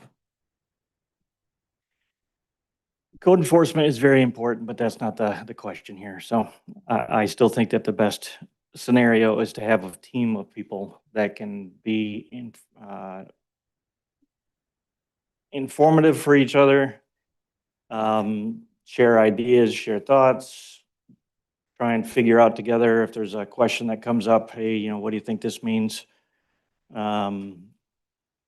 Availability for the people, you know, if somebody has a foundation inspection that they need done, but today isn't the day that I'm covering Whitehall, well, now they might have to wait, you know, 3 more days, 4 more days before they can get an inspection, so.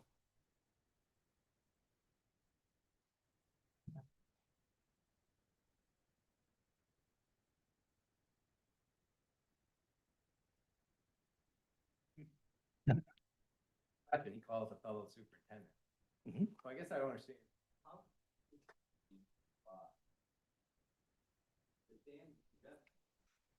Somebody saying people who are employed by the county probably make more money, probably get paid better than they can still have that. I guess I don't really hard.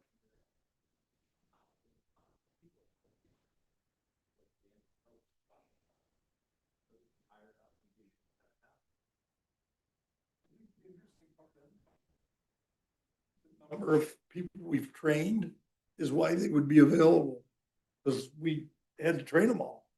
Once that disappears, then each town's got to train them all. You got to find somebody to train that wants to go that route. Right, but it's something, you have to find people willing to, I don't know that in my town, I actually have anybody that would be interested in doing that. We didn't, was why we ended up here.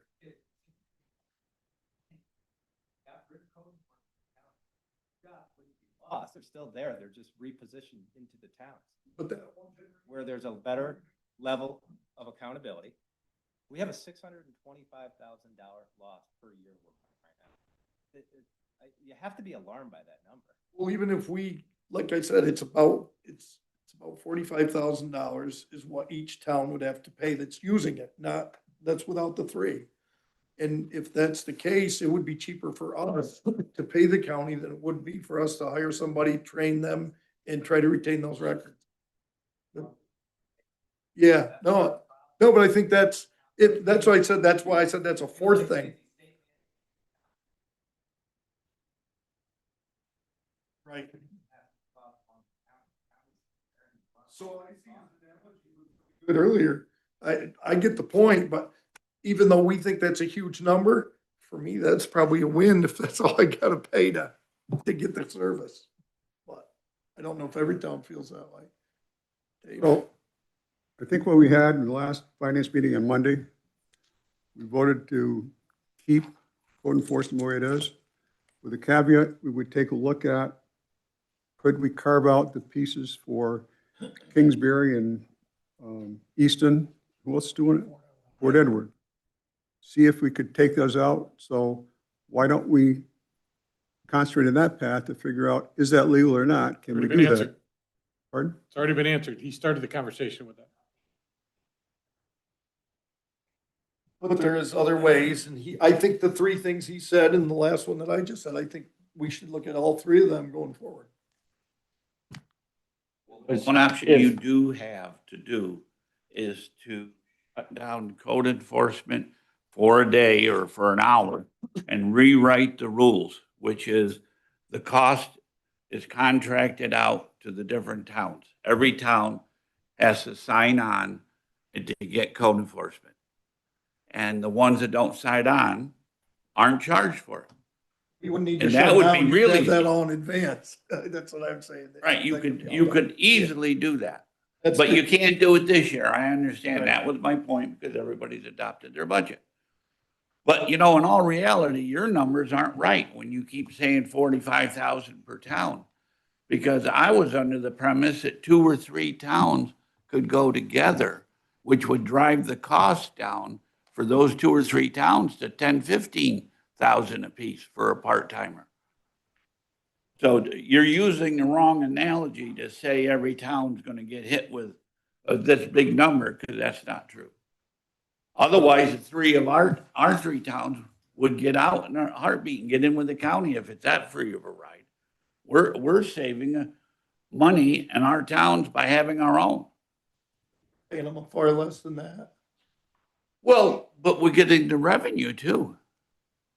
And it's part-time for one town for one person. But John and I respect everything you said, but you said something at the last public safety meeting. You said that you have realized that you're operating in violation of septic inspections, that when you have to grant some type of variance or whatever, you have to have a board of health. And you said that pretty soon, or if not immediately, the county is going to have to set up a board of health. You said that, and you said it's to do mostly with septic systems. And somebody asked you, what percentage would that be required for? And you said 60% of, Yes, of that. So on top of the cost, you're all wondering what it might be. What do you think is going to be cost to the county to set up a board of health? Right now, at the town level, our town board is the board of health. By us having it, there's no cost at the town level for code enforcement.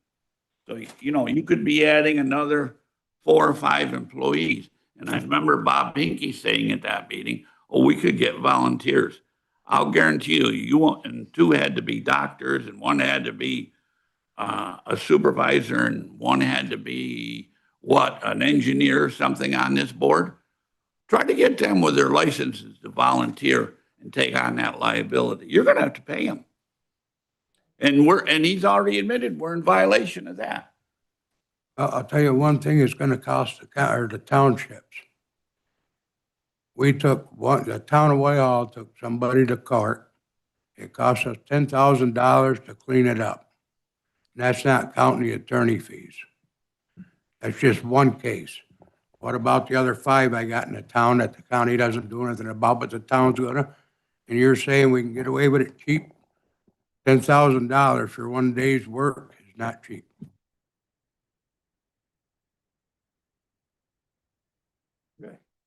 So I can say another thing. Yeah. It was mentioned that there's a list of counties that have basically signed off saying that they're not going to do code enforcement. I reached out to a bunch of them. Yes, some of them have gone back to the towns and villages handling their own. A couple of them have done that and are now reevaluating it because they are going to take it back to the county level, or they want to take it to the county level. They believe it increases efficiency and such. Let me see here. There was a local government efficiency program grant that Madison County did.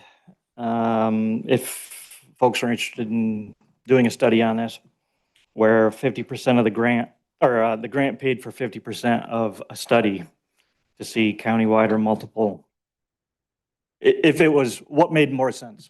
Okay. So I can get that information to you if you folks want to see that, but I still, being the one they're working on it day in and day out, believe that what we have is where it should be. So.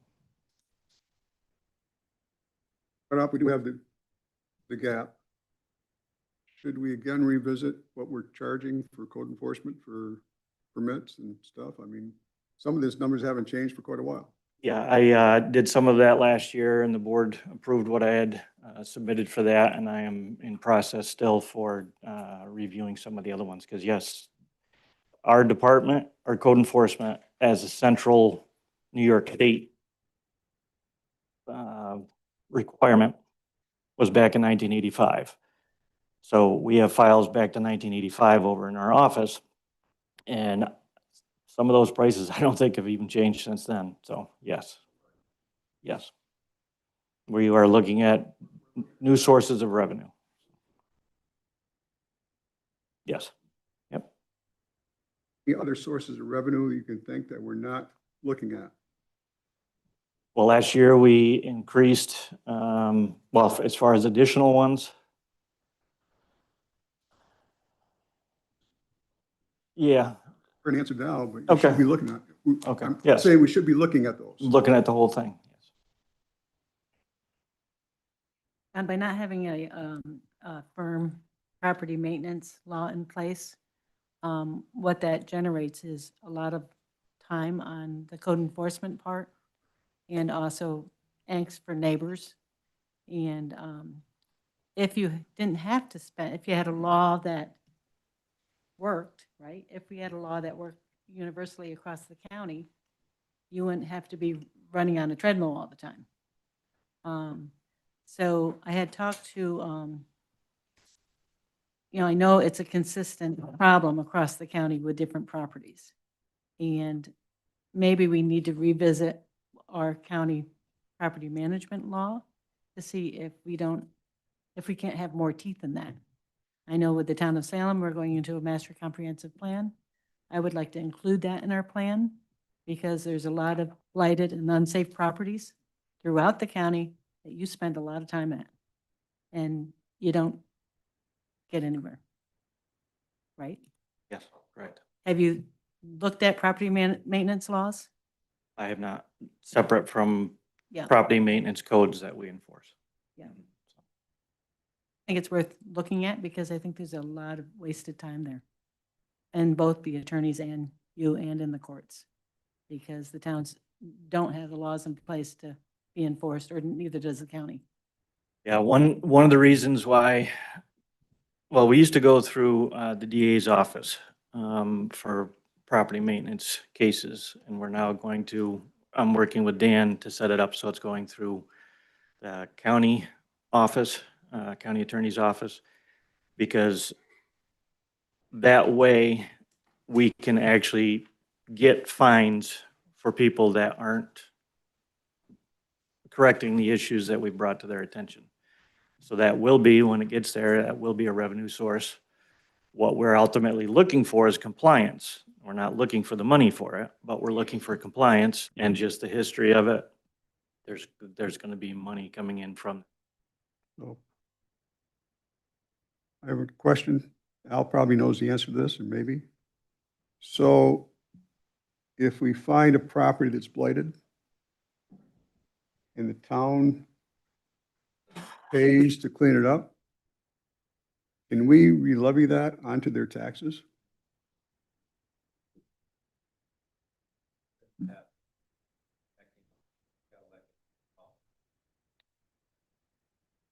Been down this road with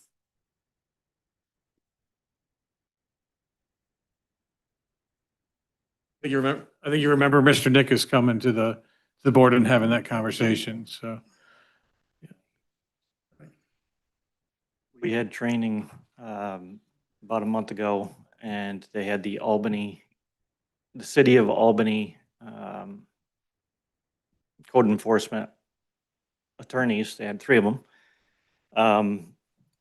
There are possible options that they mentioned. For one thing, putting a lien against a house as opposed to doing like adding it to the tax bill.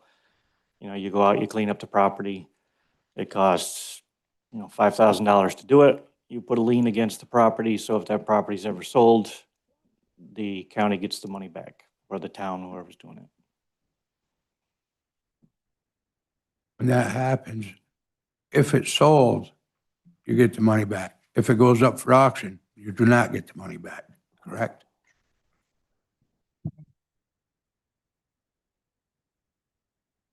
So you would, depending on the size of your lien, Supervisor, you could pay the taxes, keep it out of the tax foreclosure, and foreclose your own lien. So there are mechanisms, depending on the size of your lien, that may still be worth it for the town and or village to pursue the lien mechanism. Or county. Is there any more discussion on this? Because I don't see where we're going to be able to do anything with this today. Unless, And are we moving forward with trying to figure out a way to get the 3 towns out of this? There's four options that you said we want to. Right, and we're gonna pursue it. And I think I we need to mean, pursue all we've four. done a lot of talking, but I want to know about action. What are we gonna do? Are you appointing somebody authorizing something, or is this just a good old boys chat for another time? That's what I don't know. Sam, Make a motion, move it to public safety. move it to public safety. Second. All in favor, say aye. Aye. Opposed? Carry. Thank you, Jim. So one more item before we get to the 8% sales tax that's on the agenda. In the Personnel Committee, this upgrade got passed. Or these upgrades, that total $12,601.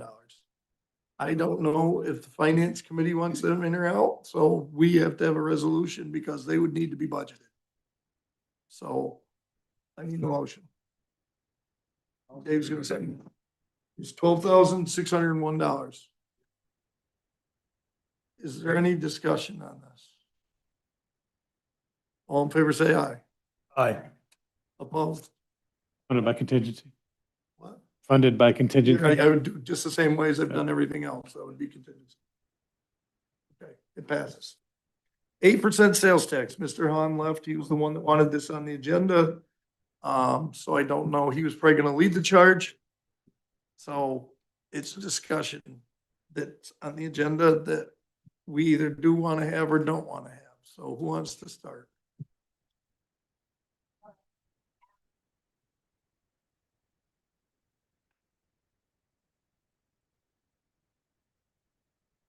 About 10 million.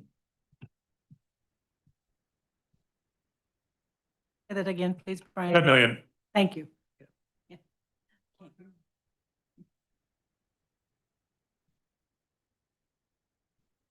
If that was in place, don't forget, under the current agreement, the towns would receive 7% of the 10 million in their sales tax distributions.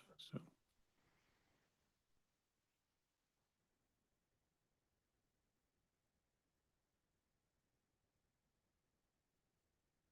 What, 8%?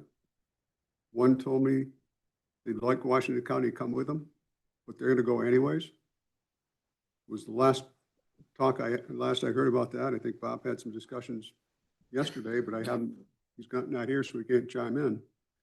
But the question is do we try and reduce the burden on the property tax owners and spread it more often over the people? Because remember, sales tax is something you choose to pay on those things that are,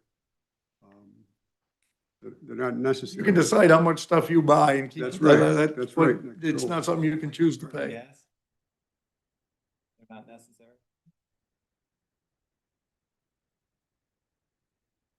Yes. Last time the subject matter came up, we were told that Saratoga and Warren County wanted to go ahead with it, and then we were told after the fact they did not. So I don't believe these stories about there's other people, these anonymous sources in other counties that want to go forward with this stuff. Last time we said this, we also said we're going to cut property taxes. I can tell you, if we had voted 7%, Brian, you said it to me. We never would have cut property We would have taxes never this gone bad. through this difficult exercise over the No. last month because we would have had.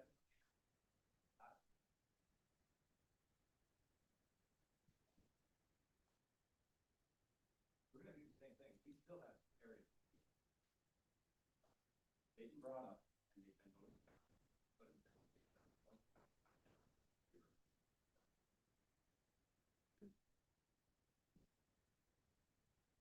down. Spoke to a few businesses we have left in Whitehall, and they were all against the 8%, so I'm gonna have to go with that route. Else, wish to speak on that? I was, had to raise my hand or say anything, but if we're taking poll here, I'm a no. But I just assumed everybody was a no because no motion was made. I'm a no. I think Dana has said it, you can't tax yourself. He said when this came up the last time, I don't know, a year ago, or wherever it was. We're just gonna spend it. If you raise it, we'll spend it. So, I'm a no. We get this budget well under hand and under control and going in the right direction. There's no way I can even think about an 8%. We have to get our house in order before we go 8%. there was figures where within 3 years, we'd be right back in this, 3 or 5 years, we'd be right back in this position, correct? It was step by step. What's possible? We hope to not be back in this position, but it's possible.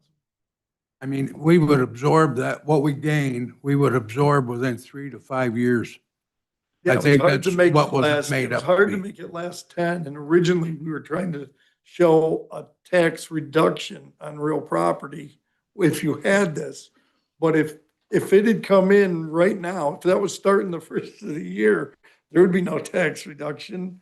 I don't even know if you could share more with the towns at the shape this was. I don't know.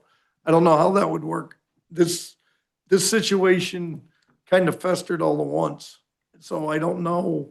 It would have been gone, there's no question. But I don't know that even if you'd voted for it, you'd have had it yet. And that remains to be seen. The governor tried to give us our own ability before, but I gotta believe with the pressure she's under, her abilities are gonna be a different direction when she goes to budget time this time, but we'll see.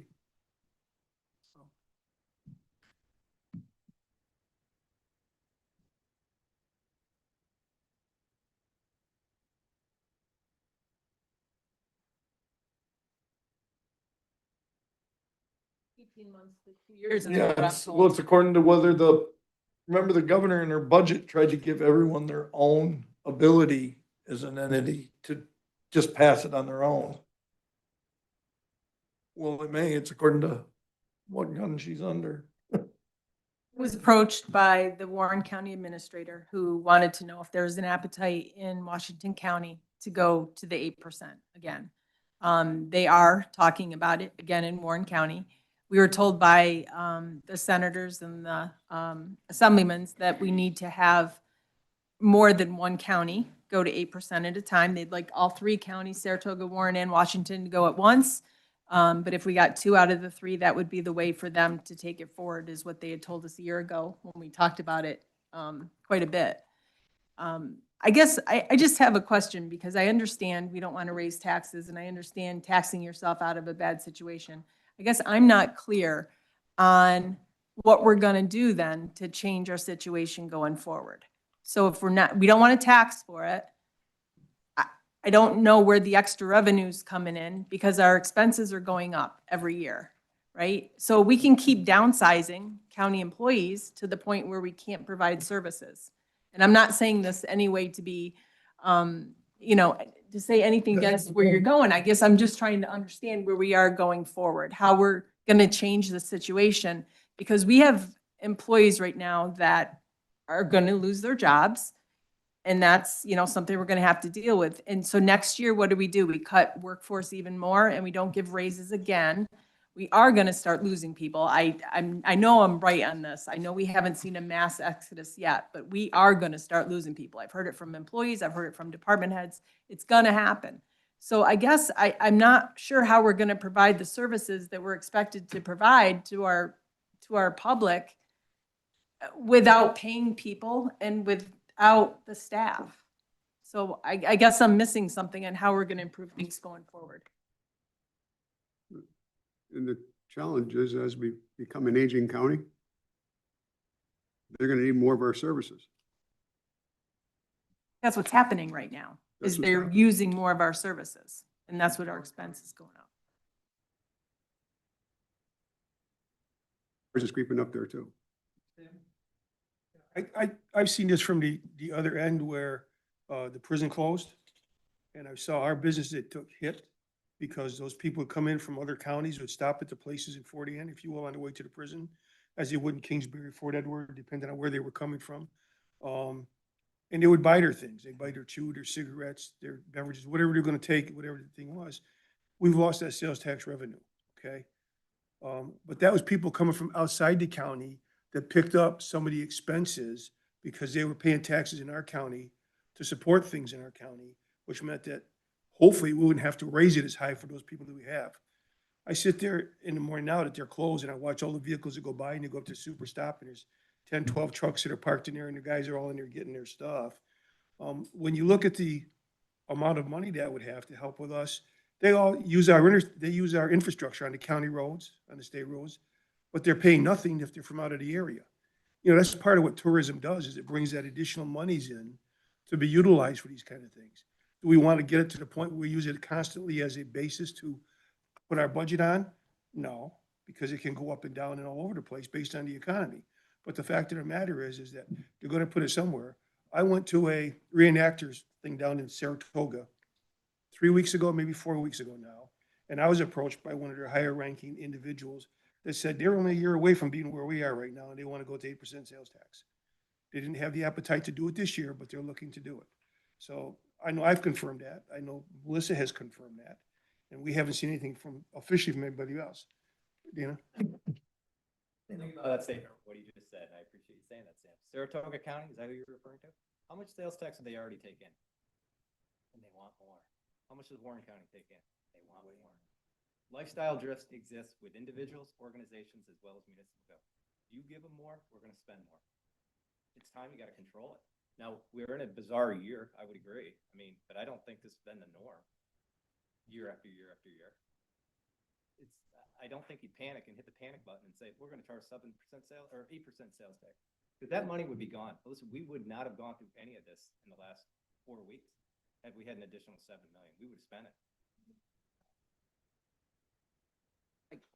More than once, right? We've used it.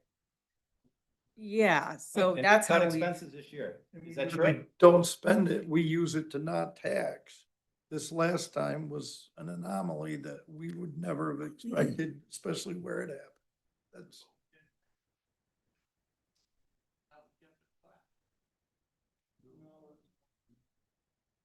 His recommendation is to break the cap last year. Yeah, that's why more fund balance got used. Had we known and been, I think actually some people did know, but had we known, we would have raised the cap to prevent this from happening. We were that close to raising the cap anyway and didn't. But yeah, we could have controlled this a little easier. So. It's interesting. I think because we have the word tax after it, it becomes unpalatable. But if you look at, we just asked the code enforcement to increase their fees.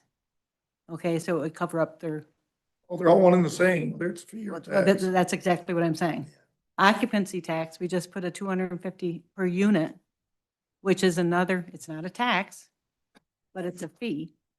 And so you start looking at all those little things that we all passed, and maybe we would be better off for the people that live here, that are trying to make a living, to look at a sales tax that would go back to the people that that occupancy tax comes from. It's usually out of state. And they're coming here and they're spending money. To Sam's point, I see it all the time. There are people coming into Washington County or the town of Salem, spending money that could help, rather than putting a fee on code enforcement or increasing that, when they're just trying to better their properties. You know, usually that's what they go to, is to put an addition on. It's usually a contractor within the county, and yet we're going to put that fee back on that landowner, which is still a tax. So it's another perspective of what's fee and what's tax. It's all the same thing. It's taking money out of our taxpayers' pocket. So we have to think about that. I talked to was McLeod's Lumber. The customer's still gonna end up paying when you raise it to the contractor to buy the material, so.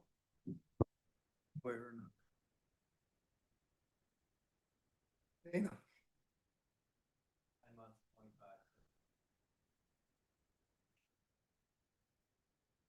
Yeah. I see. Active. So when we raise the budget, and who pays the taxes on the county budget? The land. The people that own property, houses, and what, everything else in the county.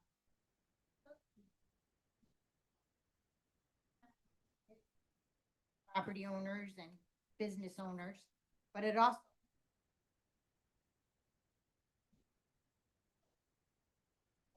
That opinion or that perspective, I am for the 8% because then everybody would contribute. And the sales tax, maybe not everybody understands, but the sales tax is from where the point of sale is. So when you fight and you keep a business out of the town, or you don't support a business coming into the town, or you don't want economic development, so there's a store in your town. How many times when you go shopping, do you go to lunch afterwards? Do you stop and get gas? Do you go to storage? You drive by a store and you stop and pick something else up? Every time we keep a business out of the county and don't support businesses coming in, that's on us too, because we're losing all the sales tax. Sales taxes goes to the county where the sale is made. I mean, big box stores go 5 miles over the county line, and we could have had all that sales tax, and we don't.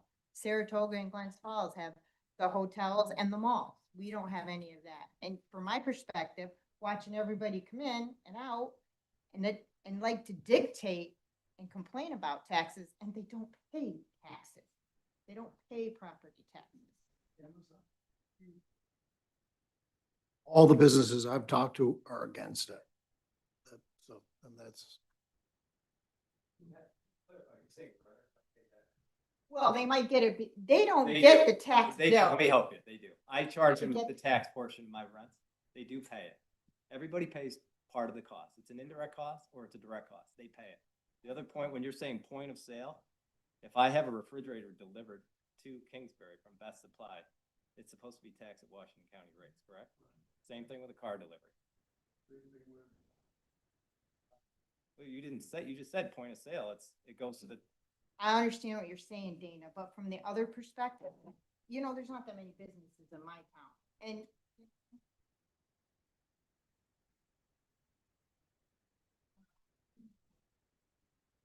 stuff, and they don't want to drive far, they're still going to shop at the businesses in the county. But yet, if I want to buy new shoes, I got to go to Vermont. That's the closest place for me. No, you don't. I can drive to Walker's. no, you don't. Go to Amazon. Well, yeah. I got it. Get Prime on it, Amazon. Back for free, Dave. So Dallas said, we've said it before, if you can't buy it local, have it delivered into the county. Different perspective. Mr. Havens would love to speak, and I'd love to let him, but I know we can in committee meetings. Mr. Chairman, are you telling me a citizen can't address this esteemed committee? I could let you talk. Is that a yes? Yes.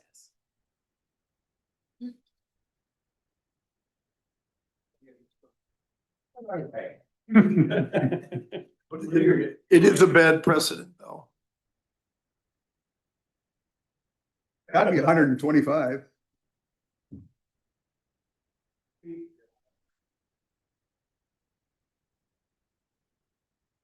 Don't make me feel old. I want to discuss this 8% sales tax. If not, no, definitely not with Hannaford, the second largest sales tax collector in Kingsbury. I know the sales tax laws inside and out, been audited by the state tax department more times than I've got fingers, passed with flying colors. I know sales tax. I also know retail. I also know those that don't pay sales tax. I'm especially aggrieved when I listen to Supervisor Fedler talk about how everybody's going to pay. The number one traded commodity in Washington County is farm machinery. Farmers don't pay sales tax. I sell some farm machinery, although it's not my prime business. I do sell some farm machinery and they are legitimately exempt. These same farmers that don't pay sales tax use the roads, use the social services, use the sheriff's department, use every department of Washington County. So when you talk about people paying their fair share, that means everyone in Washington County paying their fair share.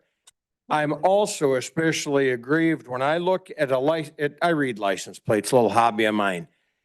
And if somebody's got a GR plate, the bottom of the plate, instead of saying commercial or New York or Empire State, says agriculture. That means they went to the Ford or the Chevy or the Dodge dealership and provided a tax exempt form and bought that vehicle, sometimes an SUV, and didn't pay sales tax on a $40,000, $50,000, $60,000, $70,000 vehicle. And they screwed you and they screwed me and they screwed every other taxpayer by doing that, by providing a tax exempt form. And I'm going to leave this meeting and I'm going to trot out there and I'm going to look and see how many they are.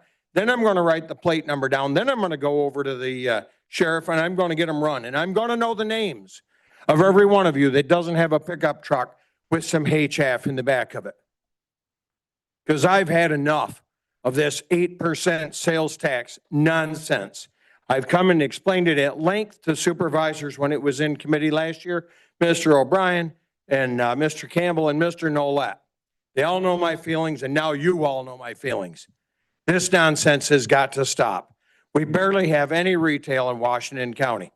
We have car dealers, and if somebody goes to Greenwich and makes a better deal than they do in Glens Falls, but they live in Glens Falls, the sales tax is paid to Glens Falls. It's not paid to Greenwich.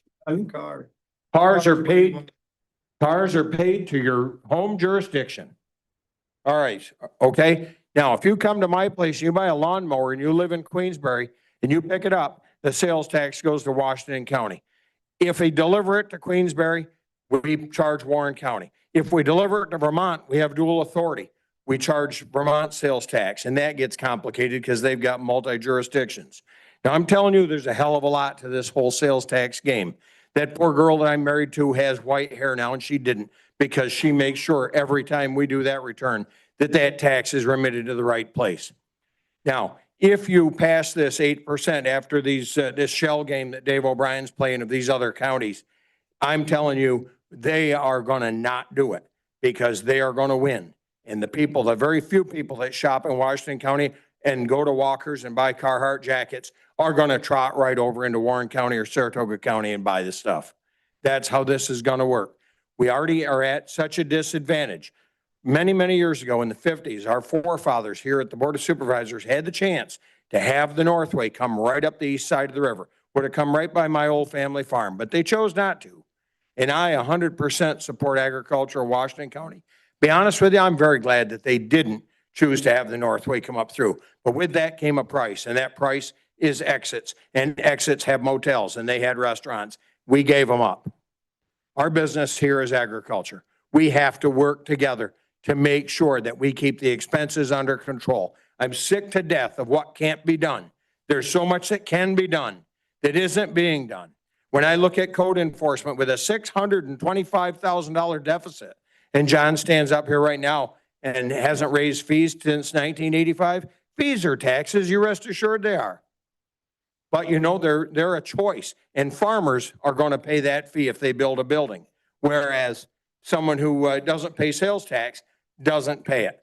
That's about it on that. If there's any further questions on 8% sales tax, I'm pretty impassioned about it, and I can write a book about sales tax. And I will tell you, I know the patterns of the buying public, and they're struggling right now.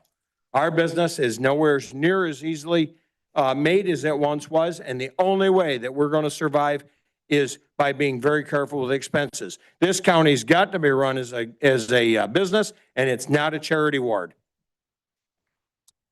And the only thing I would add to that is when you talk about farms and exemptions and all that, I don't know that anybody realizes that the price of food is way up, but the price to the farmer is way down, other than certain commodities like beef. When we sold the dairy, it's about 10 years ago today. Milk was $28 a hundred at the farm. It's now 20, but the price of fuel, fertilizer, and everything went up. So the truth of the matter is, whether it be the farm bill, whether it be an exemption, that whole idea is to keep the price of food down. The farm bill isn't about the farm, it's about SNAP benefits. That's the truth.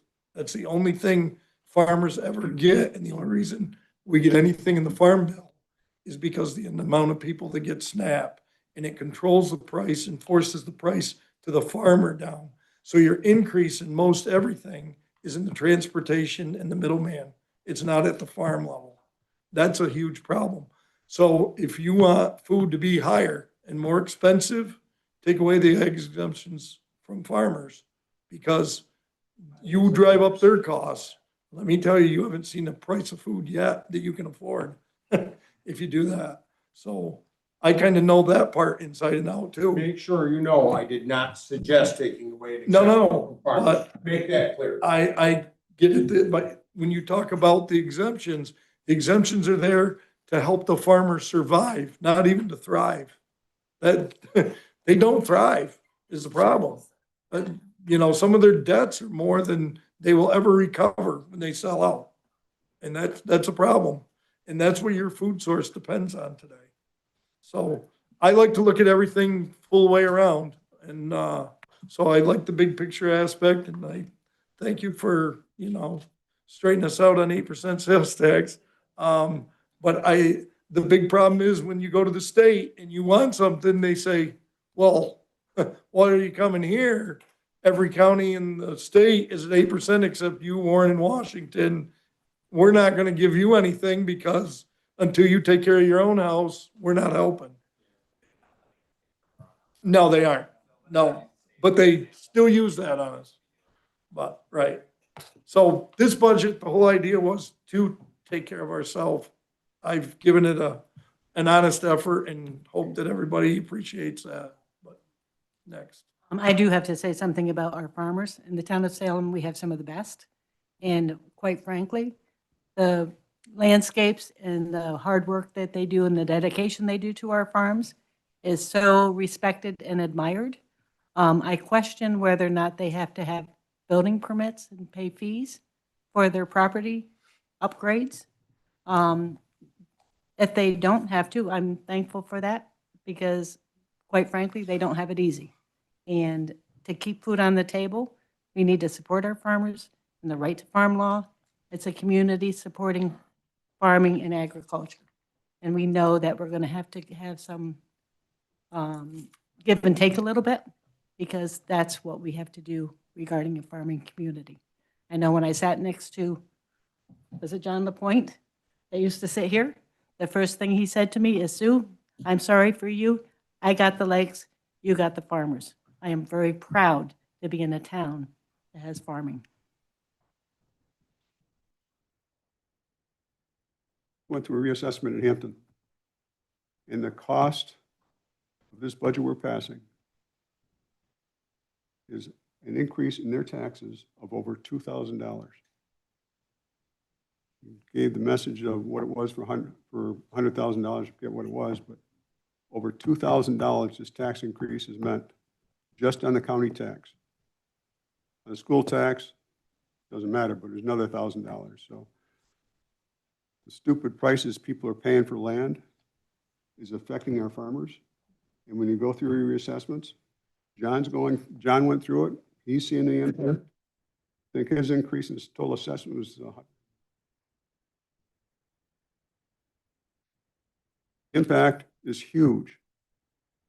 And even though the ag exemption went up on this one farm by a substantial amount, it still didn't make up the difference.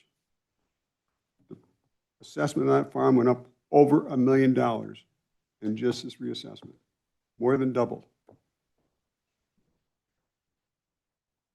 So, with that being said, is there any other business to come before the board? Yes. It's not business, but I have to make a request, if you'll allow me. A few months ago, I told you that this budget season, I was probably going to make some enemies, and it's sure to happen. I heard a lot today of reasons of why we couldn't do things. Every idea that was pitched was shot down with a reason we couldn't do it. So I have a request. Please, for the love of God, you will have a budget soon. You will pass a budget. One thing Mr. Campbell said that I think is extremely important. Your budget is your spending plan. You don't have to execute it all. So when you pass this budget, please take the next 10 months and don't stop. Don't take your foot off the gas pedal. Please continue to look at these things. Look at code enforcement. Look at how do we deliver services. Look at how we can share services. Look at where we can cut efficiently. Don't stop after the budget's passed. I beg you. I've asked Laura to come up and talk to us about land banking, if you don't mind. Brian? Can I take off on Alice for a second? I think it's time we looked at some other avenues to save money. Number one, can we look at putting together a healthcare consortium? Perhaps reduce prices. I don't know if it is, it'll help. But can we look at consortiums, take a serious look at it? We talked about it for years, but we should take a look at it. Number two, we need to invest in economic development. Economic development, I just read a thing flashing above, Regeneron is going to build a $2 billion plant in Saratoga. Why aren't they here? We also have a company which shall remain nameless development is about to put a letter of intent on the canal side energy plant. That's good. But we look at the positive things. What else can we do besides looking at our budget, which we look at our budget, we look at our budget. Let's start looking at other things like Al said. Let's look at, can we share more services with the county? Can we share code enforcement with other county? Can we share other services with other counties? Those are the ways that we're going to find, hopefully, more innovative ways to reduce the levy and reduce the cost of the county and county taxpayers. So I just want to say that before Laura jumped in. So, Sue pointed out that there may have been a slight oversight. As you know, we've had discussions at committee about the formation of a land bank. We have a public hearing scheduled for the November meeting. The process is that we hear public comments, we vote to create a land bank, then we put an application into the state, and then we get it funded through the state. And I want to point out that the intention is to have this 100% self-funded. But part of the process is we need a resolution to actually create the land bank, naming the 5 directors. I know that that resolution was created because I talked to Dan about it, but it sounds like it didn't make it to finance. So I just want to make sure that in addition to the public hearing, that we have a resolution on the table to create the land bank. I mean, again, I know Dan worked on it. It may simply be that it didn't. I don't think it goes to finance. I think it went It right goes out right of to the the board. committee. It doesn't go through finance. Okay, so we have a No resolution. money involved in finance. It came through. It'll be shot right to the board. Okay, so my understanding was Ag it had to planning. go to finance I first. think it came through ag planning. So we do have a resolution for Going it. to the So floor Friday. that's all I needed? Okay, we're good. You're Thanks. covered. Bye. Thanks, how long did you want this to go? Is there any other business to come before the board? If not, we're adjourned. Thank you, everyone. Oh. Oh. Right, right. I'll do that myself and put it in the bag. Okay. Okay. Thank you. Oh, that's good weekend. I want to know what the numbers are too. Right, yeah. Oh. Okay. Budget meetings. Really? Okay. Good there. Need some balls. Let's go fast.